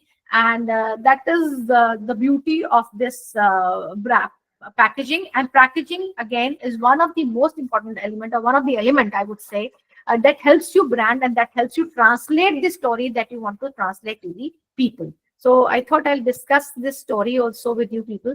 And I would like to add on, like when I was reading during my graduation, then teacher used to quote the example of paper boat. Like the way the paperboard word connects with us, like having our childhood memories, and that too with the specific words like masala or something. So at that time, I learned that concept through paperboard, that the packaging, how much packaging importance is there, and with that cap and handy bottle, you can keep it everywhere. So I can literally relate it with the topic that packaging. Absolutely. And in fact, if you talk about this paperboard, they spent heavily on making people understand this is the packaging that you're looking for, right? Every time they would focus on the packaging part, and a lot of times they played around with a lot of activities, campaigns also, to ensure that that goes into the mind. Because again, with the paperboard, what happened was this bottling side was fed into our mind, right? That any juice is like this. So breaking that juice is not like this, but it has a different style, also was a task for paperboard, and they were very bold in taking that decision, right? So that is where I said, you need to have a very bold decision. Very right example you actually mentioned, a beautiful example, I must say, and that shows how difficult it is. And they also entered new into the market, right? So when they entered new into the market, they had to be different, otherwise there would have been another juice into the market, right? So another Tropicana Real, and then fighting with Tropicana and Real would have been again a task for anybody. So yes, packaging that way helped them out, and very beautifully they played with it. But wonderful example, I must say. So we did talk about this. So going into this, right? So anything before I move to the next part? Okay. Is it too heavy? No, silence. We've gone to the food mode, eating mode. Continue. Continue. Okay. A little sleepy, but okay, continue, right? Ma'am, people are reacting through emojis. Like people are reacting through. Then it's fine. When I can see the emojis, I can only yes, see, ma'am. okay. Yes, ma'am. What I can feel is people are eating food and feeling okay. We got the attendance for the day. So let it not happen that that is happening, because I'll cut down some content. As I said, it's a very typical kind of topic, a little heavy. I tried to make it a little simpler, but let's see if it makes sense to all of us. Anyway, going further into it. Ma'am, Dr. Pratap sir has mentioned, no, we are all active. We are all listening very eagerly. So they are people like me would force you to say that, yes, you're liking it. So again, a type of branding exercise, right? So great. Thank you so much. So going into it, what is the brand's core strength? We say product, promise, experience, and price. So that's how we need to mix up all these kind of things. We need to have something which is on low element, something on which is from medium element, and something which is very highly competitive. So we need to fix up things. Where all are we talking about? What is it that we are focusing on? That has to be very clear. Focus on what you are at best. That is where I said, when we say eco-friendly, do not just jump into eco-friendly because everybody wants it. So in fact, this is what is happening for our research papers also. We have actually forgotten our field in writing papers. So all of a sudden I realized, okay, everywhere if you have something related to green concept, I can publish it easily. So I've started moving into it. So I've actually I forgot my identity as a brand, and I thought, okay, let me put myself into it and then start working on it. But that will not help me out, right? Because I'm losing my brand identity there. So stick on what your identity is. Just do not rush to things. If you want to change, make a slow, careful, thoughtful change. Change is necessary. So I remember Hindustan Unilever, that was focused on cosmetic. They never focused on the product, the cosmetic creams that they had or the products that they had. They never focused on saying that, okay, we are very organic or something. But all of a sudden they realized everybody has jumped into it. When everybody had jumped into it, they took their own sweet time to come into that and say, okay, fine, but not to every brand of theirs. Right? So that exercise has to be very slow and gradually, so that you do not lose the essence which you have created in the minds of the consumers. People are buying you because of some reason, and you do not have to confuse them. So that's something that you have to work on, and then go ahead with what will be your core strength that you have to understand, and then fix it up for your brand. Right? Similarly, I put it into this way, what consumer wants, that's something which is important. What your brand does best, that's again another thing that you need to work on, that what's your brand which you can do best. What your competitor does best, again, that's important. What is it that you have? What is it that the competitors have? So that's something which is there. So there is something which is known as a losing zone. If you enter into that, there's something which is a winning zone. There's a risky zone and there's a dumb zone as well. So there are different zones into it, and you have to understand with this Venn diagram as to where you actually want to land into, right? So if you are into the winning zone, do not jump into by doing some kind of thing, don't jump into the losing zone, just seeing what your competitors are doing, and that was not a strength, right? So you have to be very wise thinking where you're moving to, right? So that's something that you have to understand, and then only make a decision to change. So these are the branding strategies. When we say you have to kickstart, because it's something that we wanted to talk about was the new business, right? So when you say you want to be a new business, first question that you need to answer is, do you understand your brand? Sorry, spelling for your. So do you understand your brand? That's very important. As I am looking for a branding strategy, I have to understand what am I offering to people? What exactly do I wish to offer to people? What exactly is there in my mind? And I have to understand my brand and live that brand. So if I do not live that brand, I will not be able to sell my brands, right? So that's one of the most important things that for us, when we are coming up with any new strategy, that you have to understand what your brand is, right? And then only make a story. What exactly are you talking about it? Are you into the cultural part of it? Are you referring to the teenager part, right? Whom are you referring to? Are you talking about Gen Z? So what is it that you're talking about? And then every story will move around that strategy of yours. So you have to understand that. Then would be your vision, right? So that has to be very clearly. So we do mention visions, we do write visions, right? But then we have to understand that what is our vision, and then only the storyline will help us understand that vision. What values do you hold? Again, something which is very, very important, right? What are the values that we hold? So if we talk about Tata, there's some sort of values that are there with us, and that value they hold, and that has been translated to us in whatever they have done, whatever ventures they had entered into, right? So those values have always been there. So that value has to be understand. What values do you hold? And then last but not most important is, what's your personality like, right? So what is your personality? Because that only will be translated into a brand. I cannot fake around for some time. Whatever my personality is, after some time, it will be reflected. Even if you talk about your own personality or you talk about the brand's personality, it will be same, right? Because that will be translated. So I might show off today, I might show off tomorrow, but that will come out someday through something that this is what my personality is like. So these things are there for human beings. These things are there for every brand, because you try to personalize those brands, right? So when you're trying to personalize those brands, all those kind of things are to be understood, that what exactly are we looking for. So we need to understand the brand, we need to understand the vision, we need to have the values set for us, and then we need to see, is it matching with our personality or not? If it is matching with our personality, your branding strategy will be successful for sure. right? So that's something that you need to build into. If I'm not extrovert, I can't show that I'm an extrovert, right? That will not help me out. So that's something that we need to understand as far as the strategy is concerned before we start with it.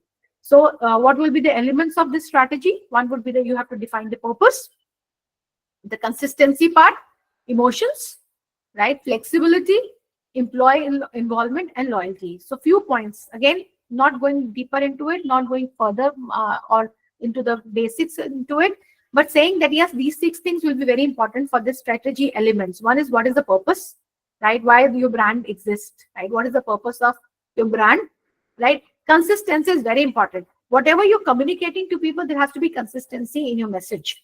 There has to be consistency in the storyline, right? You can't just be moving from one to other. Some point of time you're referring to another generation, tomorrow you're referring to another generation. That doesn't work.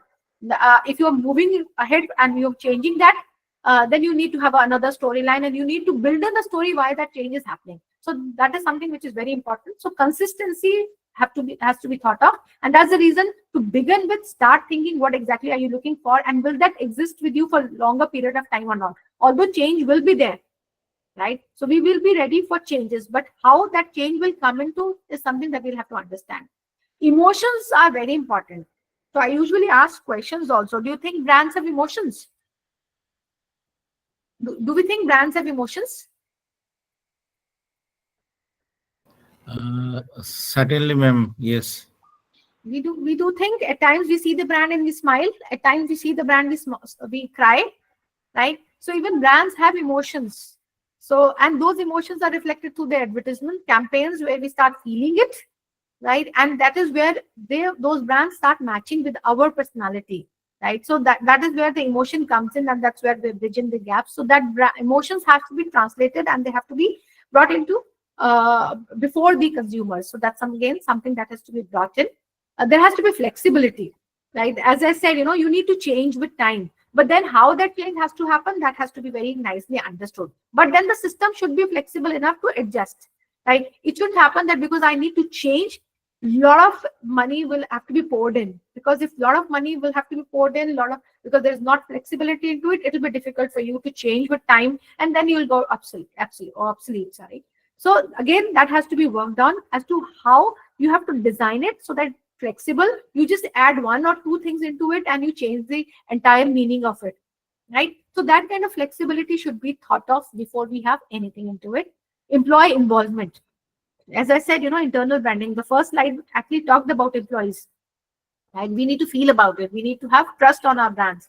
So that will only happen if the employees are involved into my branding exercise. So those employees have to be a part of this branding exercise. We need to think about it. We need to speak to them. We need to ask them what they feel about the brand. What are the shortcomings in the branding? And then finally make a storyline of it. How is it that they feel when they see the brand? That's very important. And then what exactly are they looking for? Because you'll have different kind of employees. So their involvement into the branding exercise will also be very, very important.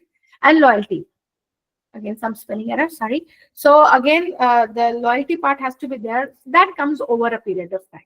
That doesn't happen today. So loyalty has to be, when there is consistency in performing, when the brands are performing.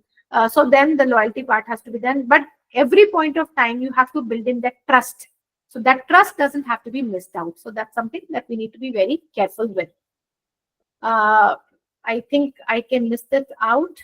But in case you want, then I'll come to this slide. I'll stop sharing, and you can ask me anything you feel like. And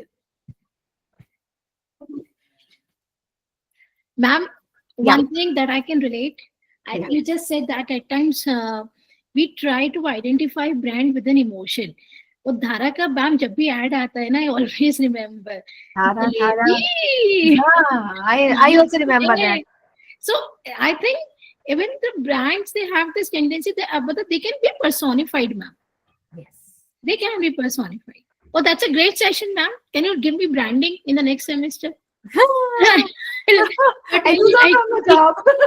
read a lot about it. There's a lot of things that we need to like. Bata is also, we can read some. In fact, there are a lot of. I had actually decided that I'll listen to people more. But then when you have that slide on, it's very difficult. We'll have to look for some AI different. Ridhima ma'am, You need to think of something else so that we can see people also and read the slide also. Ma'am, somebody is writing Hamara Bajaj. I have figured out that way. I'll tell you. You figured that out. While I was displaying slides for Dr. Shikha, that time I figured out the way on how can.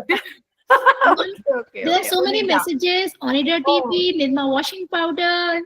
So many messages coming in. You know why these? I think Dr. Dilip is raising hand. I think he has something to say. Yeah. Madam, I think brand should change over the period of time. For instance, Nirma, in our childhood, we used to watch the video on, washing powder Nirma, but nowadays we cannot see it. So, Yeah, so what do we what's feel your about opinion it? about Is it that the brand has not done well, or is it that their products never came into? They could never fight with the other brands? Yeah, maybe. So I just would like to know your opinion about it. Yes. Whether they should change over the period of time or they should stuck with the whatever they are doing. Like Ford has also happened, same thing with Ford T model. Many more. Absolutely. Many Chetak was one of the brands, best I must say. speaker in the old days. Absolutely. There are a lot of brands that I would say which did not change. And if you do not change, you do not survive. But change does not mean the branding exercise. That's where I wanted to say, if you keep changing the brands that you have, different brands that you have, different labels that you have, different product categories that you have, because you need to upgrade yourself and slowly, gradually change that storyline also. Right? So that has to be done. In case you miss out on that, and if you say, you remember the watches that we used to have, HMT, Titan. Now, if I wear a Titan watch, people will say, oh my God, okay, she belongs to that 50s, huh? So I'll be labeled. In fact, when I was reading the name of the brands that all of you were writing, I'm sorry to say, but I could actually feel that you are all of my age. There was no Gen Z sitting here because all brands were of my time. In fact, I avoided those, speaking about those brands. I thought you would say you're all referring to all those old brands. But believe me, all of us are into that category. And that's the reason they are there in our minds. But their identity was very strong. That till today we have. So I can see Maggie is a brand or Nestle. Yes, a nice question that comes in. Like Maggie is a brand or Nestle? You tell me. Maggie. People would not even know. The general public would not even know Nestle.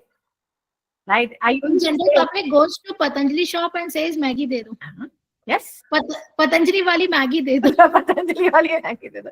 This happens now. Colgate and all those kind of things. That also is very dangerous. Don't poke ma'am on this, otherwise she'll start a lecture on brand portfolio and brand. I know. The next topic will come into it, and then Ridhima has learned recently few new things, so she'll start talking about I it. know. But I can see Monica ma'am's hand raised, so I think we should. So Anubha ji, it is always great listening to you online, offline, virtually, everywhere. So I was able to connect with you in many aspects. One thing is, like, as you rightly said, that brands need to be revamped and restructured over a period of time, because when there is a association of any character with the brands, for example, if you remember, when there was an ad of Hutch before Vodafone, it was actually Hutch. So that dog became famous, Pomeranian dog, that became famous after that movie of kaun si thi wo, Hum Aapke Hain Kaun. Usme Duffy was there. So, Hutch got that popularity. And the same way, like Zuzu, Vodafone also became so famous. So I fully agree with you that, when there's some associations that can easily be recalled and remembered, whether it is in the form of emotion or any character. So I think that's something great. Yeah, but the only thing we need to be very careful is whatever character we are using. Yeah. That has to get connected with the values that we want to set. Absolutely. So every time all the brands cannot have cartoons, every time all the brands cannot have the puppies around, right? So that has to be very carefully, because when we are saying new businesses, we need to be very careful what we're starting with. Absolutely. But yes, that's the only thing, the little girl moving around, or the way we said Nirma. I can remember the jingle also, washing powder, and I can actually feel the dance. In fact, when I talk about it, I start dancing like that, as if I was small, and then I was rotating and moving around. So all that happens, yes. And that's built, that is a very strong kind of image that we have in our minds. Yes. Thank you so much, ma'am, for this wonderful session. And undoubtedly, I think most of us must have got the curiosity now to read a lot about this branding thing, right? And from now onwards, when we'll watch the advertisements or anything, the first thing that we are going to see, oh, branding, what kind of branding is done over here? But don't confuse it with advertising and branding then again. Yes, So you have to be very careful. That was a disclaimer I had, initially. I'll show you the ad, but don't get confused with it. That only helps us in engaging. Right. So it's already 9. Yeah. And I thought we'll end up on time. I will not delay dinners. we are very much on time, ma'am. Don't worry. So feedback link has been shared for day 5, and we'll also share it there on the WhatsApp group. All are requested to please fill the feedback, and we are in the process of marking the attendance. So please give us some time. Don't worry. Every day we are getting so many messages. I request all the participants, don't take stress, trust on us, and we will mark your attendance if you are attending the sessions. Please don't message any organizers or any coordinators on their personal window. When we are saying it will be done, means it will be done. Have patience. You give us so much of stress to them. Yeah. For attendance, no? All your YouTube videos, the people who were asking for links for sessions, please follow us on YouTube. I've dropped a message on your group. Okay, all the videos are uploaded there. You can follow us on LinkedIn. The video links have been posted there. So you'll get access to all the sessions. So don't worry. And as soon as we have all the slides, we'll collate it in a drive and send it, because individual sending is a problem. And I'll do it by tomorrow morning. Trust me on this. And all of you, please, let's clap for ma'am and for ourselves for having such beautiful and great session. Madam, one small request, Nidima, madam. One small request. Tomorrow is a Saturday, holiday for many people, many of our academicians and corporates. So can we have a bit early? I'm just thinking in the direction. Is it possible? Can we have a bit early?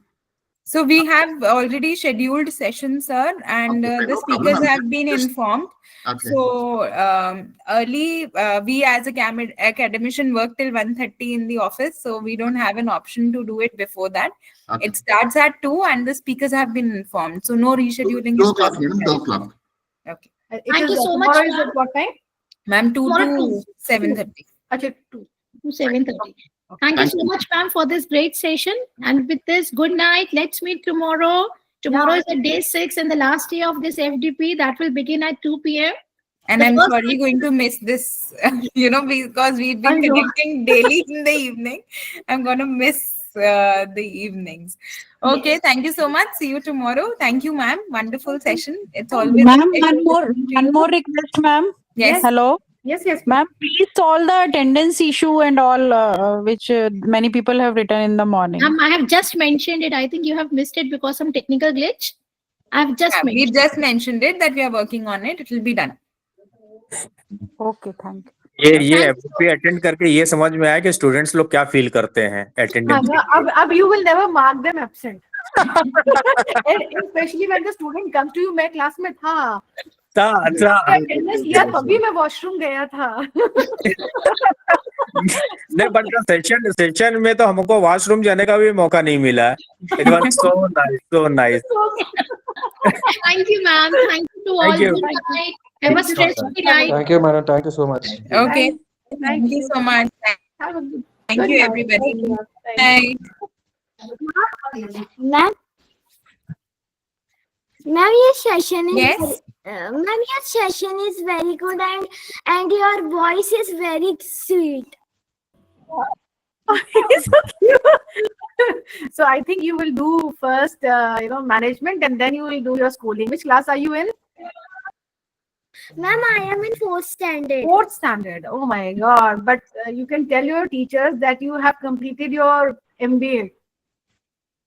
And later on, you'll study your 4th class books, right? So we'll have one session from you also one day. Okay, ma'am. You will take? Okay, ma'am. Okay, then start preparing PPTs, huh? We'll have 5 minutes for you also. Okay, ma'am. Okay, right. Take care. Good night. Much. Thank you so much, everyone. Thank you so much. Thank you, ma'am. Thank you.